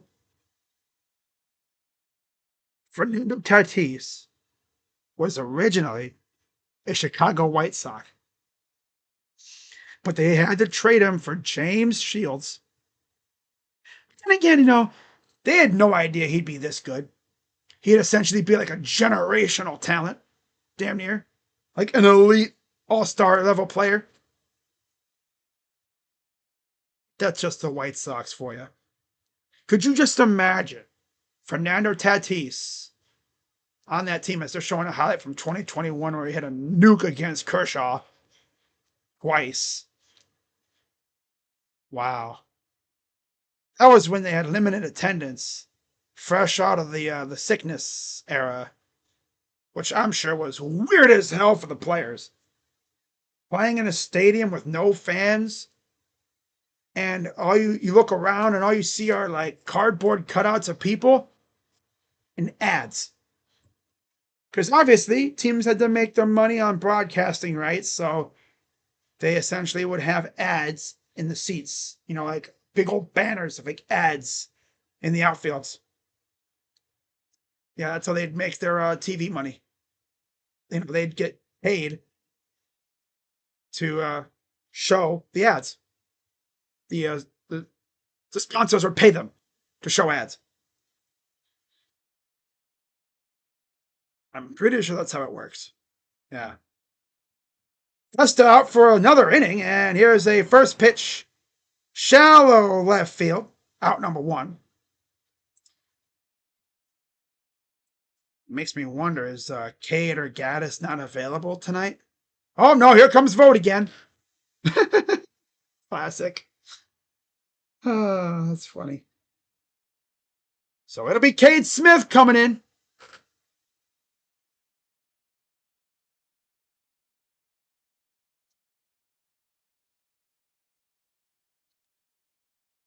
So, what was it? 1 pitch, whatever, and Festa's done for the night now. After that, bottom 7. Cade Smith coming in with 1 out.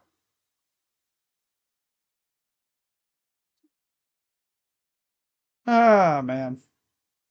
Feels good to be doing Guardians games again. Just wished that my team was better.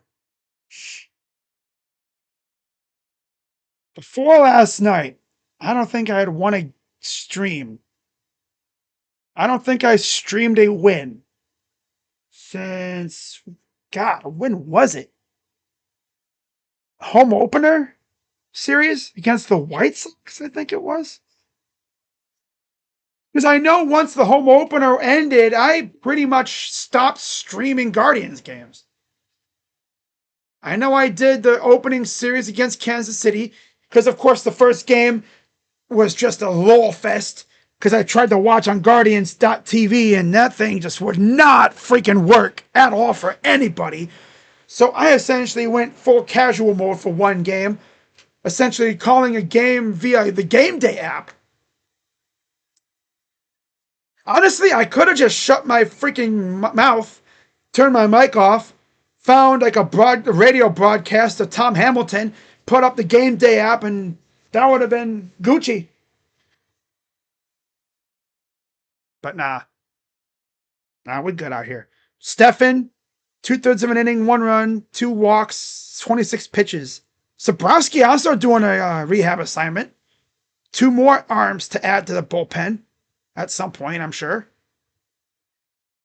So by trade deadline, our whole pitching staff could look a little different between the starters and the bullpen. Sabrowski coming back, Stefan coming back from the pen. I don't know about Henches, though. 33 games, 2-2 record, 2.25 ERA for Cade. Strike, 1-1 to Yaz. Yes! And then, of course, starter-wise, you got Shane Bieber eventually coming back, and then by September, I'll guess John Means will be back, I think. 1-1. That's just an assumption. I haven't heard anything about John Means. They won't say for sure when he'll be back. Like, I'm not going to be like, oh, he's coming back until he starts doing bullpen sessions and doing rehab assignments, which probably won't be until August, I'm sure. Like July into August is when he'll probably start doing rehab assignments. But who knows, though? Hope he's all right. 2. Up high, 2-2. Cade Smith, of course, was a workhorse during the playoff run last year. 2-2 from Smith. Ball 3.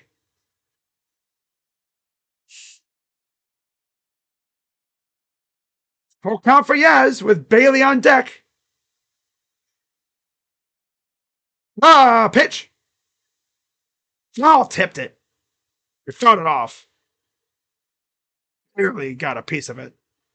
Bo had to get up and walk around. Probably got hit in the balls. The man area. Yee. He got hit in the Bo nailers.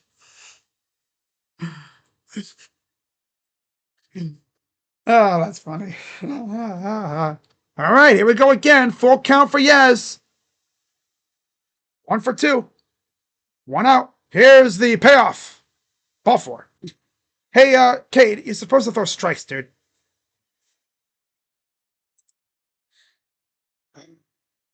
Stephen Vogt doing this weird-ass managing crap thing again. Doesn't give a pitcher a full inning. He keeps a pitcher in for 1 batter and then takes him out. He's starting to overmanage like Tito would always do. So here's Patrick Bailey, 2 for 2 tonight. Then you get to Elio Ramos, Willie Adames, and then Devers. All right, here's the pitch to Bailey. Nope, what the hell? And he balked. The hell was that, dude? Freaking messy-ass mound or something?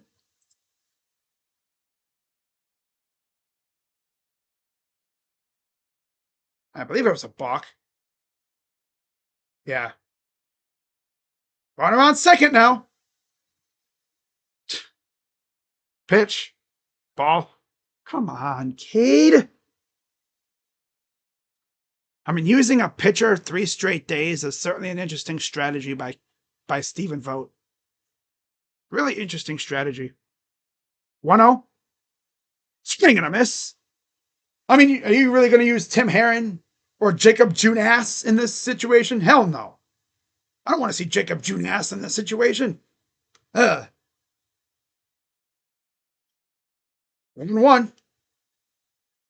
It's not a bunt, but it goes foul.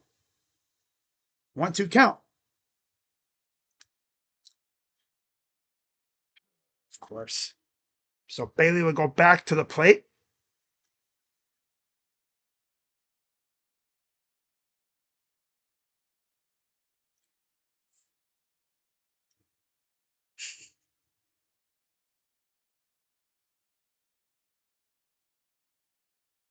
All right. 1-2 count for Cade. Patrick Bailey. Deep breath. Walks to the plate. 2-2 from Cade. I think. Yep, here we go. Okay. The 1-2 pitch. Fly ball. Foul. I don't know why. I'm looking at his freaking stat line from today. He's 2 for 2. It was a 1-2 count. Hey, I said 2-2, I think. No, it's only a 1-2. Yeah. Ay, ay, ay. Oh, all right.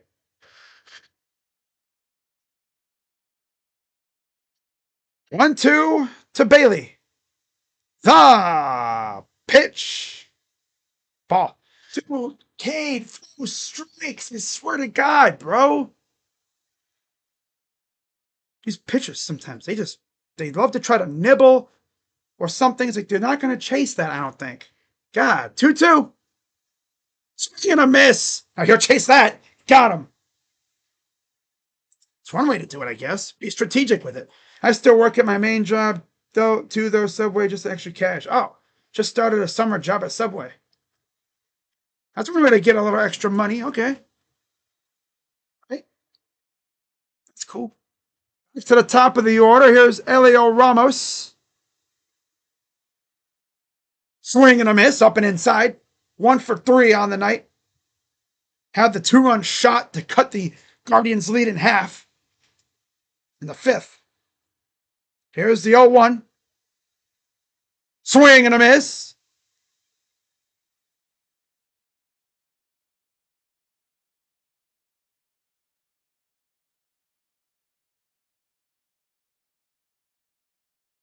Oh, 2 coming to Ramos. The pitch. Fouls it off. 97 up and in. Are we ever going to see Cade really crank it up to 100 again? That might have been like a rare occurrence. Like, that was crazy. This dude cranked it to 100. 0-2. Pitch. He almost went after that. 96 up top. A lot of Guardians fans are talking about trading Class A. And I think if they do, they could make Cade the closer. 2. The pitch. Struck him out. And that'll retire the side. We go to the 8th. Up 4-2. Good job by Cade Smith locking in there and getting Elio Ramos swinging. I swear the workers at Subway would be so mean. I understand why now it's such a crappy job. You think the workers are bad. The customers, oh my God. I mean, I actually worked right before I moved down here. Oh my God, Chris, don't get a job. Yeah, the sucky part was I really liked the job, but the damn place went out of business right as I got the job. They literally hired me to help them close. I think it was actually on my almost at initiation, my orientation, I think it was. Because it was me and like 1 or 2 other people. We were just, getting a tour of the store. I'm thinking, oh, this is going to be a fun-ass place to work. Yeah. I've been coming to this store since I was a kid. Right? We're taking a little tour to the store and everything. And they take us to the back. They start talking. And they're like, oh, yeah, by the way, guys, this place is shutting down at the end of the year. I'm like, okay. Huh. So slowly but surely, things started shrinking down.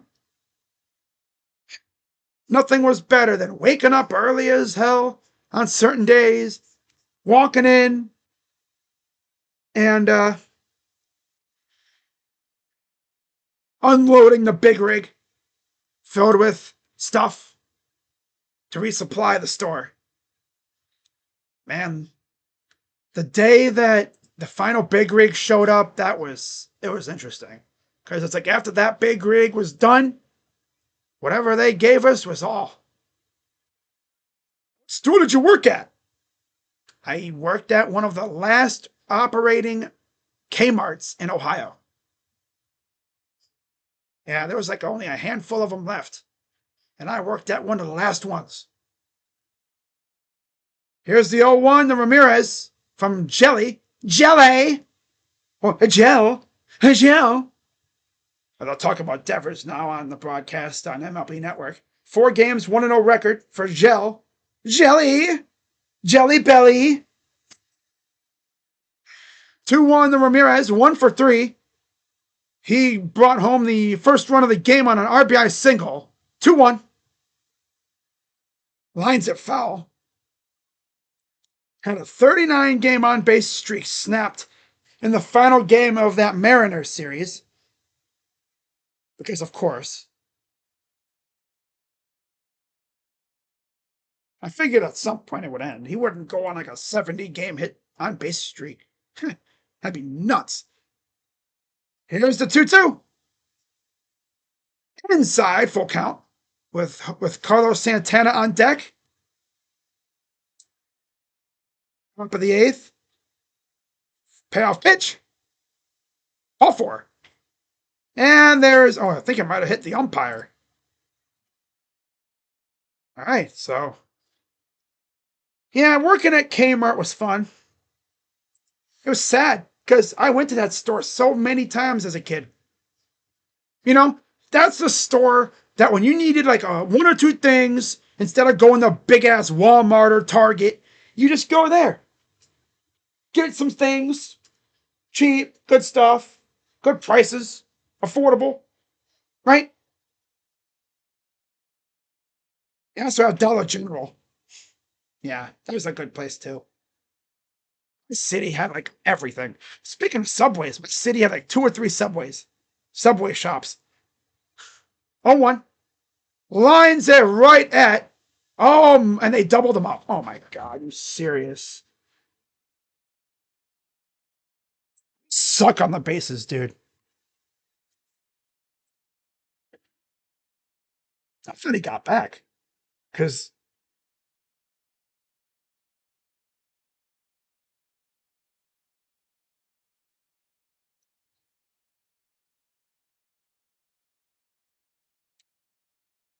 so 2 down here in the top of the. Oh, they're going to look at this, I think. Yeah, they're going to look at it. Uh-oh. Pitcher for the Dodgers got hit or hurt. That's not good.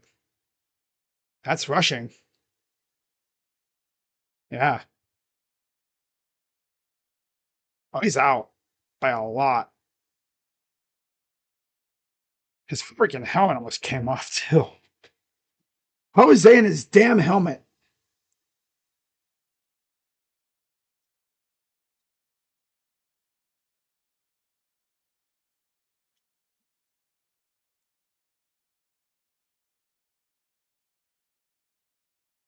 I'm telling you, this offense is so anemic when they get a lead.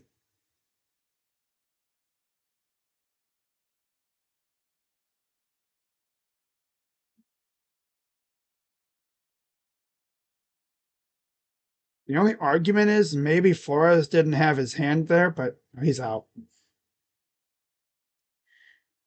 Freaking J-Ram. Ay, ay, ay.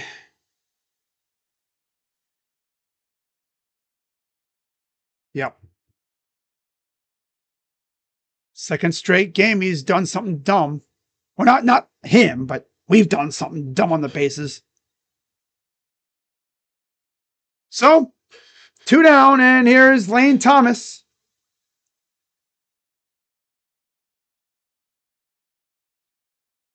One pitch, 2 outs. Find new and creative ways to hit in a double plays. A single and a run for Lane. Strike 2 from Jelly Belly.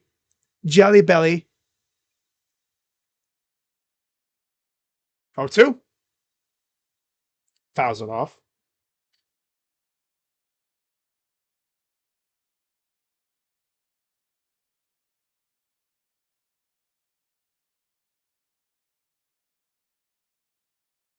Oh, 2. Ball. Ay, ay, ay. But I figure there when it comes to dealing with people, though. Some customers can be so damn rude, I swear. High ball 2. All of a sudden, Lane Thomas having a good at bat. Love to see it. I'd love to see this end in a hit. 2-2. to Lane. Outside, full count.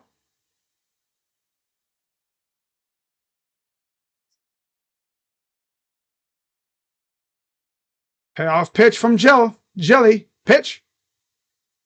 Fouls it off.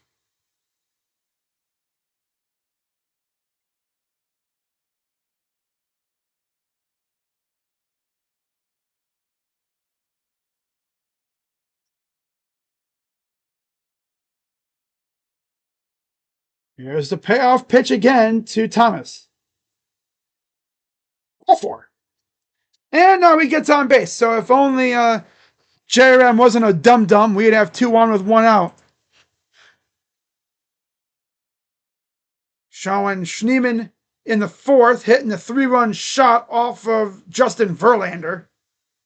Like I said, in his short career, that's definitely a highlight for him. To Schneemann. Strike. Kind of curious to see who will be in for the 8th for the Guardians. Here's the 0-1. And he swung and missed 0-2.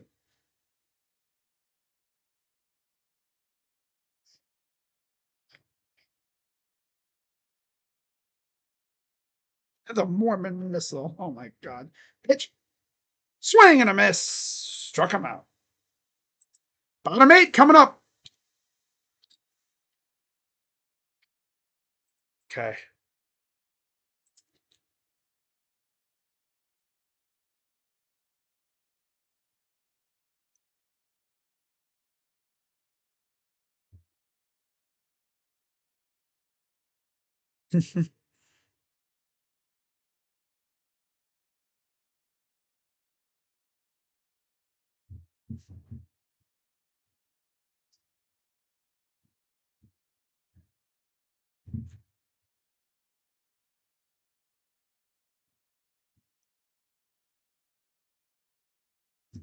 Is Matt Vescursion on my TV? I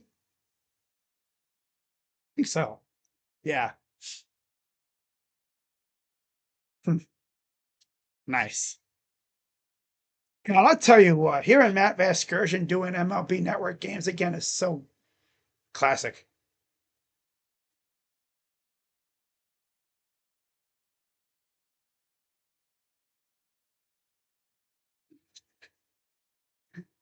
Oh, that's funny. Hayes Fawcett. I hope you're hungry for nothing. If you're a college football fan and you're on Twitter, you know exactly who I refer to, who I'm talking about with Hayes Fawcett. I'm talking about a dude who, obviously he works for On3, the recruiting site, right? And obviously, he's got to make his money somehow. So what does he do? He will post these like tweets of just GIFs or like emojis. Like he'll post a GIF of like a team teasing a commitment. Like for the Guardians, or for the Guardians. For the Buckeyes, he'll post like a GIF of Brutus the Buckeye. And they're like, oh, we've got a commitment coming up. It's been over a week and we still haven't seen it yet. All right, here's the pitch coming to Adames. Is a strike from the lefty, Tim Herron. Oh, so we are seeing Tim Herron. Okay, then. So no Gaddis, I guess, unless obviously he has to have the 3-batter rule. So we didn't see Gaddis tonight. And fly ball. This will be tough. Uh-oh. And it falls. And it's a single. You have 3 guys all going for the ball, and nobody can get to it because obviously Kyle's coming in back to the ball. He don't know what's going on. Lane's not Lane. It's Kyle, Schneemann, and Nolan all coming in, and nobody can get it. So, tying run coming up. And it's Rafael Devers. 0 for 2. Fly ball. Playable in left. Kwan gets to it, makes the catch. 1 down. I'm definitely going to apply to Target. They pay $15 an hour. Just got the subway job for the time being. Yeah, when Kmart closed, I tried to get one for Walmart or something, something to get some money in my pocket. But they didn't really have much. It was all night shift. And I'd say, I'm not working no damn night shift. Nah, I'd be too creeped out and it'd just be too many long nights. It'd just kill my sleep schedule. First pitch strike. Having to sleep during the day and then stay up all night, that's not me. No. 30 games, 4-2 record, 4.18 ERA, 23 and 2/3 innings, 16 walks, 23 Ks, 230 opponent average. Wilmer Flores, high fly ball, shallow center, and there's Lane Thomas with out number 2.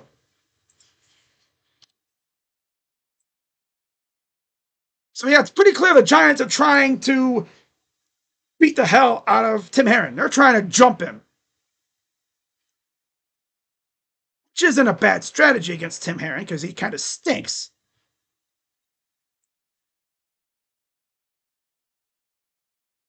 All right, here's Schmidt. Run around first. Pitch. Strike.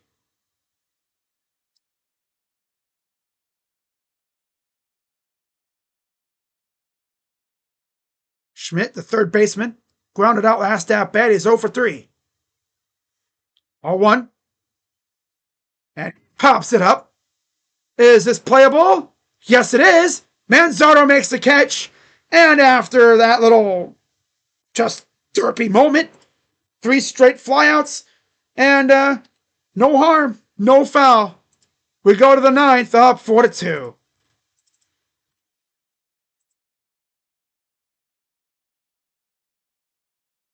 But just be wary, Paramshot. Working at Subway, people get picky. Especially during the lunch hour. People are in a hurry, they're hungry, and they just want their stuff. Right? And always be sure to speak clearly, too. Yeah.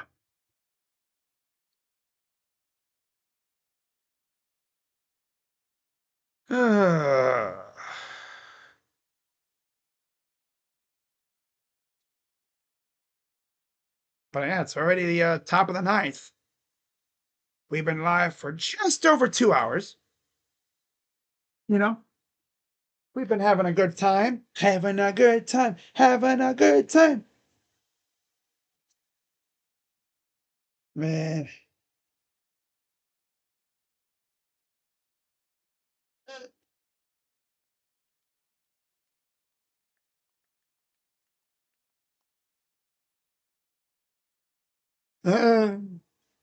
Someone actually dabbed ha. Dab on him.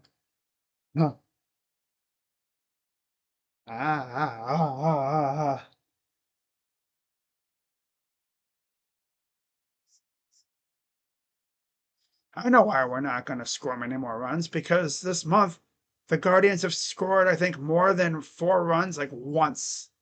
I'm pretty sure. Once or twice. Friday, June 27th, the St. Louis Cardinals come to town.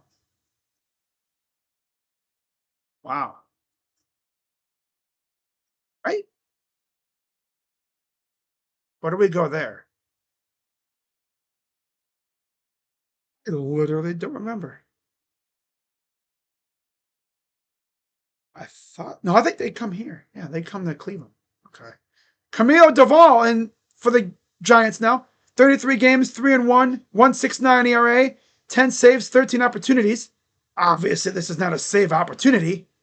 Facing Nolan Jones. He's just trying to keep it a 2-run game.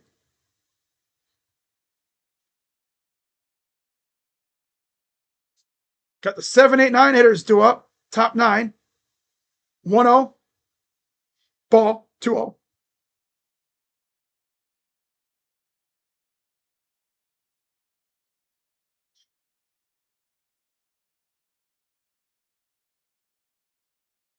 2-0 pitch. Fouled off.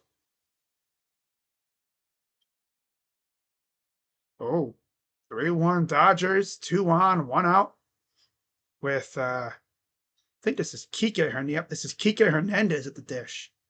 Nolan Jones singled in the fourth. 1 for 3.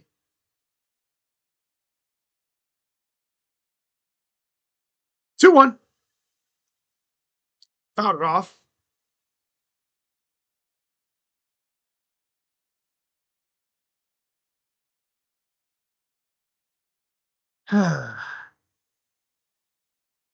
But I'm not going to be live for the game tomorrow, obviously. 2-2. Grounder right to second. Throw to first, out number 1. Okay.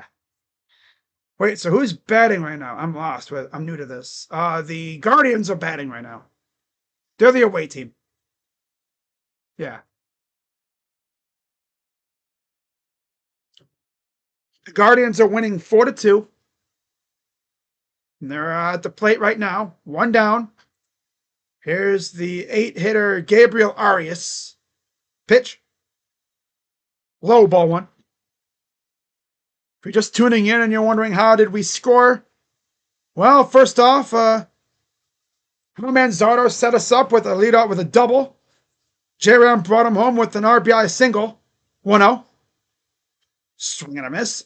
And then later on, against Justin Verlander of all people, Daniel Schneemann, Taco 3-run blast to deep left center, put us up 4-0. Fouled it off. And then the Giants would get on the board with a 2-run Helio Ramos homer off of Logan Allen. And it's been that way ever since. 1-2. Oh, he could have got rung up there, but ump gave him a little break there. That was close. Some umpires would have rung him up, but nope. Benefit there. Surely Gabe will make the most of it. Ready? No. 2-2. He went, you freaking bum. Get off my team. Loser. Yeah, well, how about that, though? Thoughts on the Bus family selling the Lakers? Well, I know one thing.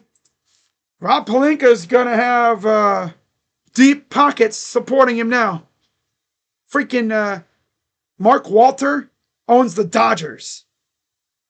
He bought the freaking Lakers for 10 billion smackaroos. So he's got deep ass pockets. Here's the 0-1 to Bo Naylor. Swing and a miss. 0 for 3.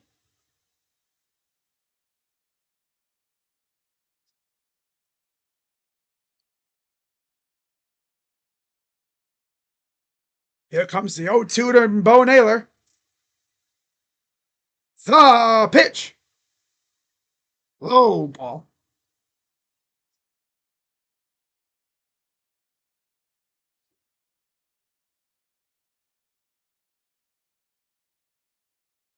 One, two to Bo. The 1-2. Swing and a miss. So uncompetitive. And we go to the bottom of the ninth, up 4-2. It'll be Emmanuel Clase coming in for the save.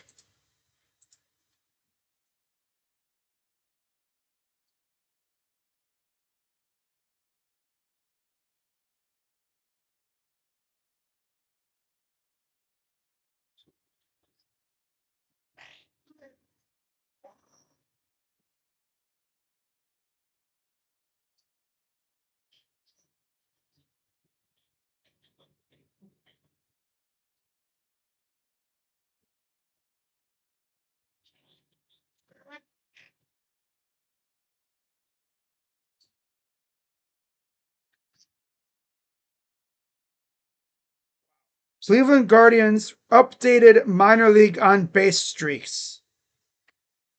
Case DeLauder in AAA. Columbus, 18. Started off in the complex league on a rehab. That's where his streak started.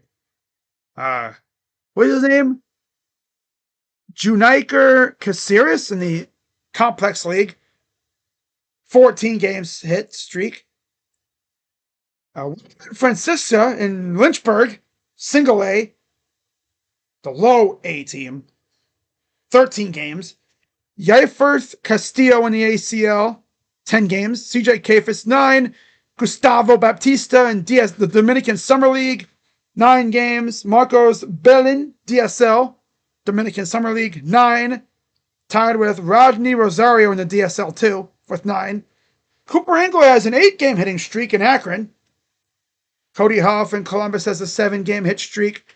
Of course, there's a Luis de la Cruz in the American Complex League, because of course.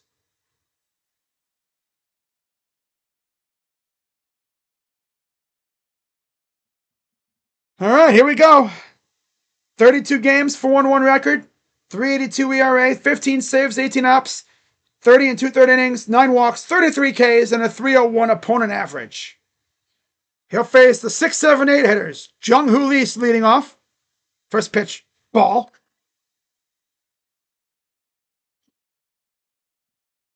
1-0 count. Lee is 0 for 3 with a strikeout and a pop-out. A 1-0. Ball 2. The last time Class A came in against the bottom of a team's order, he freaking couldn't do a damn thing against the Mariners.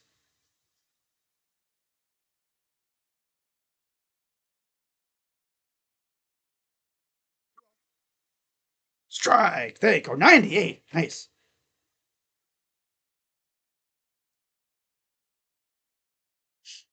One.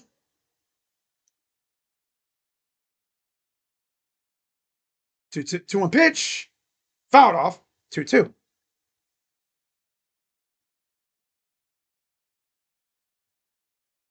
Jung-Hoo Lee led off last night, batting 6th tonight.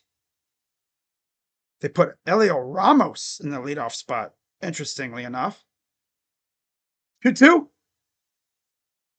Fouled off. Try it again.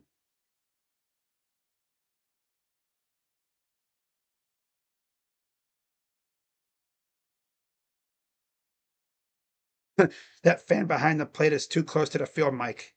Yeah. 2-2 to Lee. Liner right at second. Easy play, 1 out.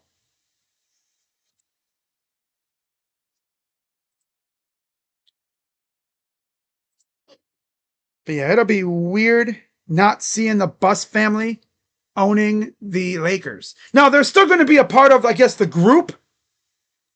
But yeah, like they're not majority owners anymore. For the first time, like 40 some years since Dr. Bus.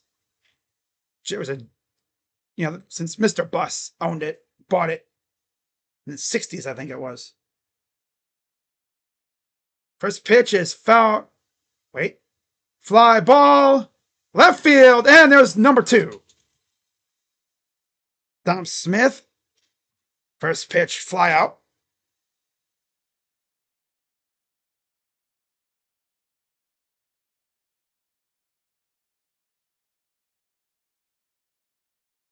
All comes down to Mike Yastrzemski.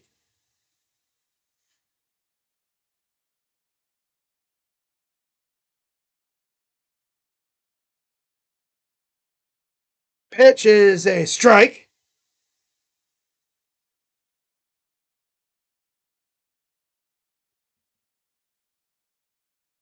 A 1 count.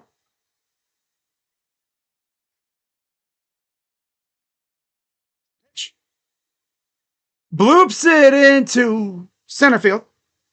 And there's your 2-out base runner. Meaning Patrick Bailey is now the tying run at the plate.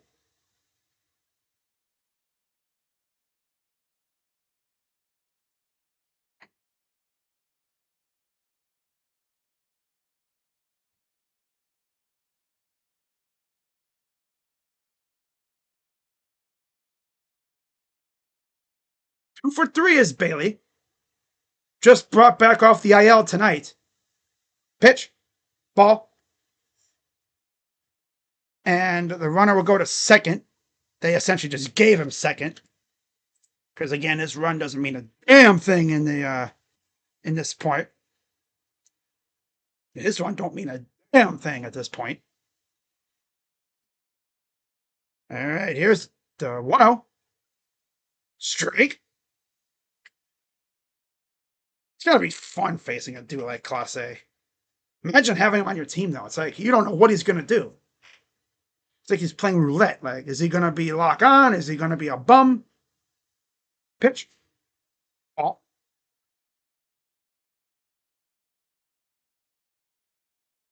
2-1 count.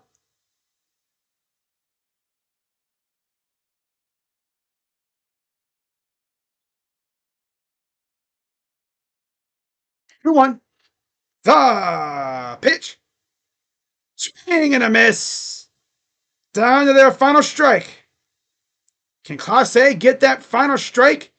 Something that he couldn't do against the Mariners. Runner on second, 2 outs. The 2-2 pitch. Come up, let's go. Hoo-ha. I'm just going to stand like this. And the Guardians go into San Francisco and take the first 2 games of the series. As Emmanuel Clase locks it down in the 9th. And the Guardians are winning again. Yay! That is what they call a win streak. They're fun. I'm actually having fun watching the Guardians a little bit. Say probably heard, the trade talk, and he's like, I want to get traded. But I want to get traded. What's this about me getting traded? But of course, the big hit of the night for the Guardians, the 3-run blast by Daniel Schneemann off of Verlander, who came back in his return. And his first game back off the IL. But we're going to go through the stats here. This was, of course, originally the only game I was going to do of this series. But then I heard Devers was going to play last night. I was like, you know what? I'm going to do his debut because if he has a legendary debut with the Giants, at least I'll say I streamed it. So, final stat line. Logan Allen gets the win. 5-4 with a 4.21 ERA. So he's back over 500. Justin Verlander gets tabbed with the loss. He's 0-4 with a 4.45 ERA. And Emmanuel Clase gets his 16th save of the year with a 3.69 ERA. Guardians, 4 runs on 7 hits, no errors. Giants with 2 runs, 6 hits, and 1 error. The only runs coming via that Elio Ramos ding-dong off of Logan Allen. And that was all they got in the bottom of the 5th.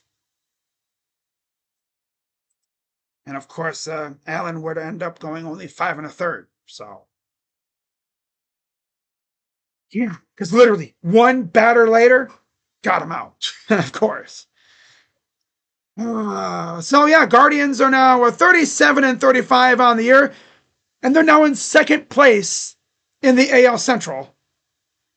And the Giants are now 41-33 on the year, 2nd place in the NL West. And judging by what's going on in LA right now, they might lose a little bit more ground as the Padres are down 3-1 to the Dodgers. And I'm sure Rocha is absolutely pissed right now because, his team beat the, Dodgers 1 time. In fact, let's take a look at the upcoming games for the Giants. I believe the Giants actually have the Red Sox coming to town soon. I think right after done tomorrow, I think they face the Sox. Yeah. The Guardians leave town tomorrow. Of course, we play 4 o'clock Eastern, first pitch.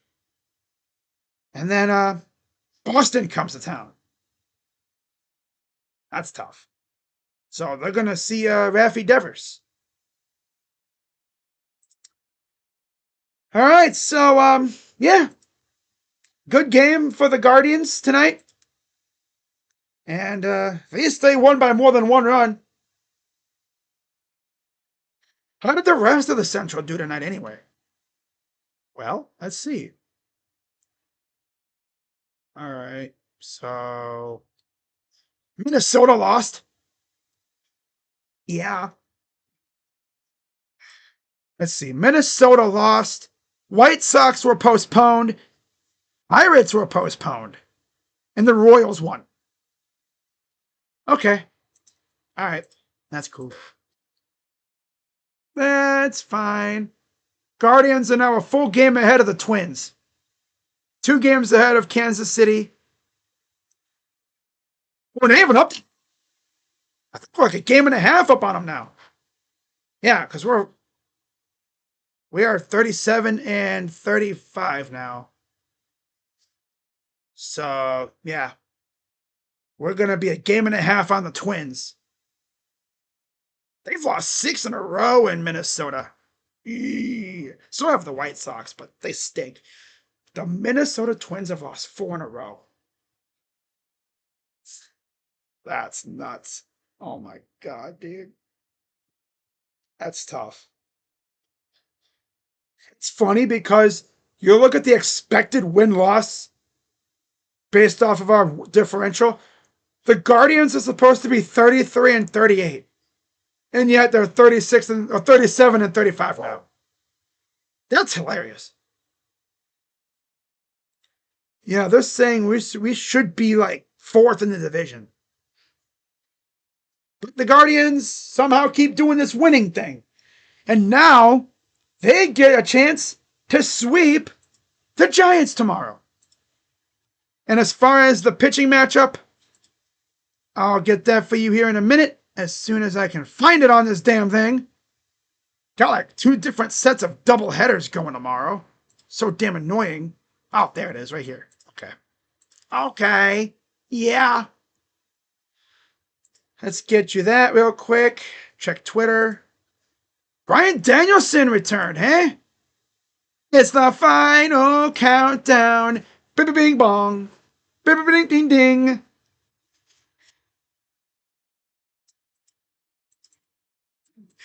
Okay, wow. Wendy's announces the new Takis Fuego meal, which is essentially a Takis Fuego chicken sandwich, Fuego fries, and you get Takis Fuego chips. Essentially, stuff that'll burn your insides. Lovely. Lovely. You'll have World War III in your stomach. It'll be bubble guts, cauldron, nasty. Oh, diarrhea. Explosive diarrhea. Explosive. You pooping flames. Red hot poo. The flamin' poo. Flamin' poo, flamin' poo. Hey. Yo, why is this thing frozen? What the hell happened? YouTube, is YouTube trolling me again or something?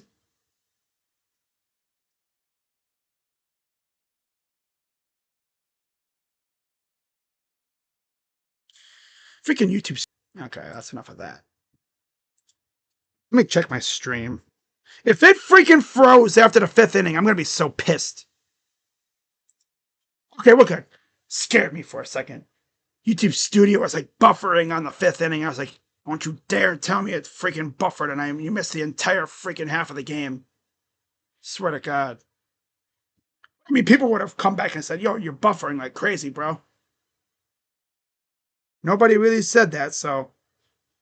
Oh, yeah, we good. All right, so let's get you guys the pitching matchup for tomorrow. It'll be Gavin Williams versus Logan Webb. Gavin, 5-3 on the year, 3.89 ERA, 72 Ks. Logan Webb, 6-5 with a 2.58 ERA, 105 strikeouts. And only Willie Adames and Yes have faced Williams. Both have a homer. Adames has 3 RBIs and Yes has 1. And against Logan Webb, Nolan Jones has a homer and an RBI. And that's it. Although Santana's batting .667. And J-Ram has actually never faced Logan Webb. Santana must have faced him with either the Twins or one of the other teams he's been on. Because J-Ram has never faced Logan Webb, which is very interesting. So yeah, guys, that's going to wrap it up for this one. I will see you all tomorrow night for Game 6 of the NBA Finals. Possibly the final. It's crazy. The final NBA game of the year, possibly. Tomorrow. And if it does go past 6, Game 7 will be on Sunday. And you know damn well I'll be live for that. Of course. I wouldn't miss it for the world. Because that will be the final basketball game of the year. And then like 3 days after that, you would get the NBA draft. So Guardians win 4-2. There are 2 games over 500. And they're back to their winning ways. And let's see if they can continue this going into tomorrow. If we turn around and sweep the freaking Giants, that's just the most Guardians thing ever. You look like ass against the Mariners, but then you turn around and sweep the Giants. Of course. But yeah, guys, I will see you all tomorrow night for Game 6 of the NBA Finals. And then I'll probably do at least one game of the A's series. But we'll see how that goes. But with that being said, shout out to everyone who came through tonight. It was a fun stream. Shout out to Eric, Jacob, Larry. First time I've seen Larry Fisherman in a while. Good to see you again. It's always fun to see like the OG commenters from like when I first started streaming. It's always fun. Shout out to Larry, Karam, Paramjot, Hot Dog Water. I just now noticed that name. Hot Dog Water. All I saw was the comments. I never even looked at the name. Hot Dog Water. That's a good one. You get a good one. You get a golf clap out of me for that name. That's hilarious. I like that. But yeah, of course, shout out to Eric. So, see you guys tomorrow for Game 6. After that, see what happens. So, go Guardians. I'm Crazy Dog. Have a good rest of your night. Of course, I'll be doing 2 live streams on the Buckeye channel. Looking crazy. Yeah. I'll be doing a commitment live reaction. Yeah. So, that'll be fun. But with that being said, I'm Crazy Dog. Let's go, Guards. See you guys tomorrow. Bye-bye. Yeah. Oh, yeah. Boy.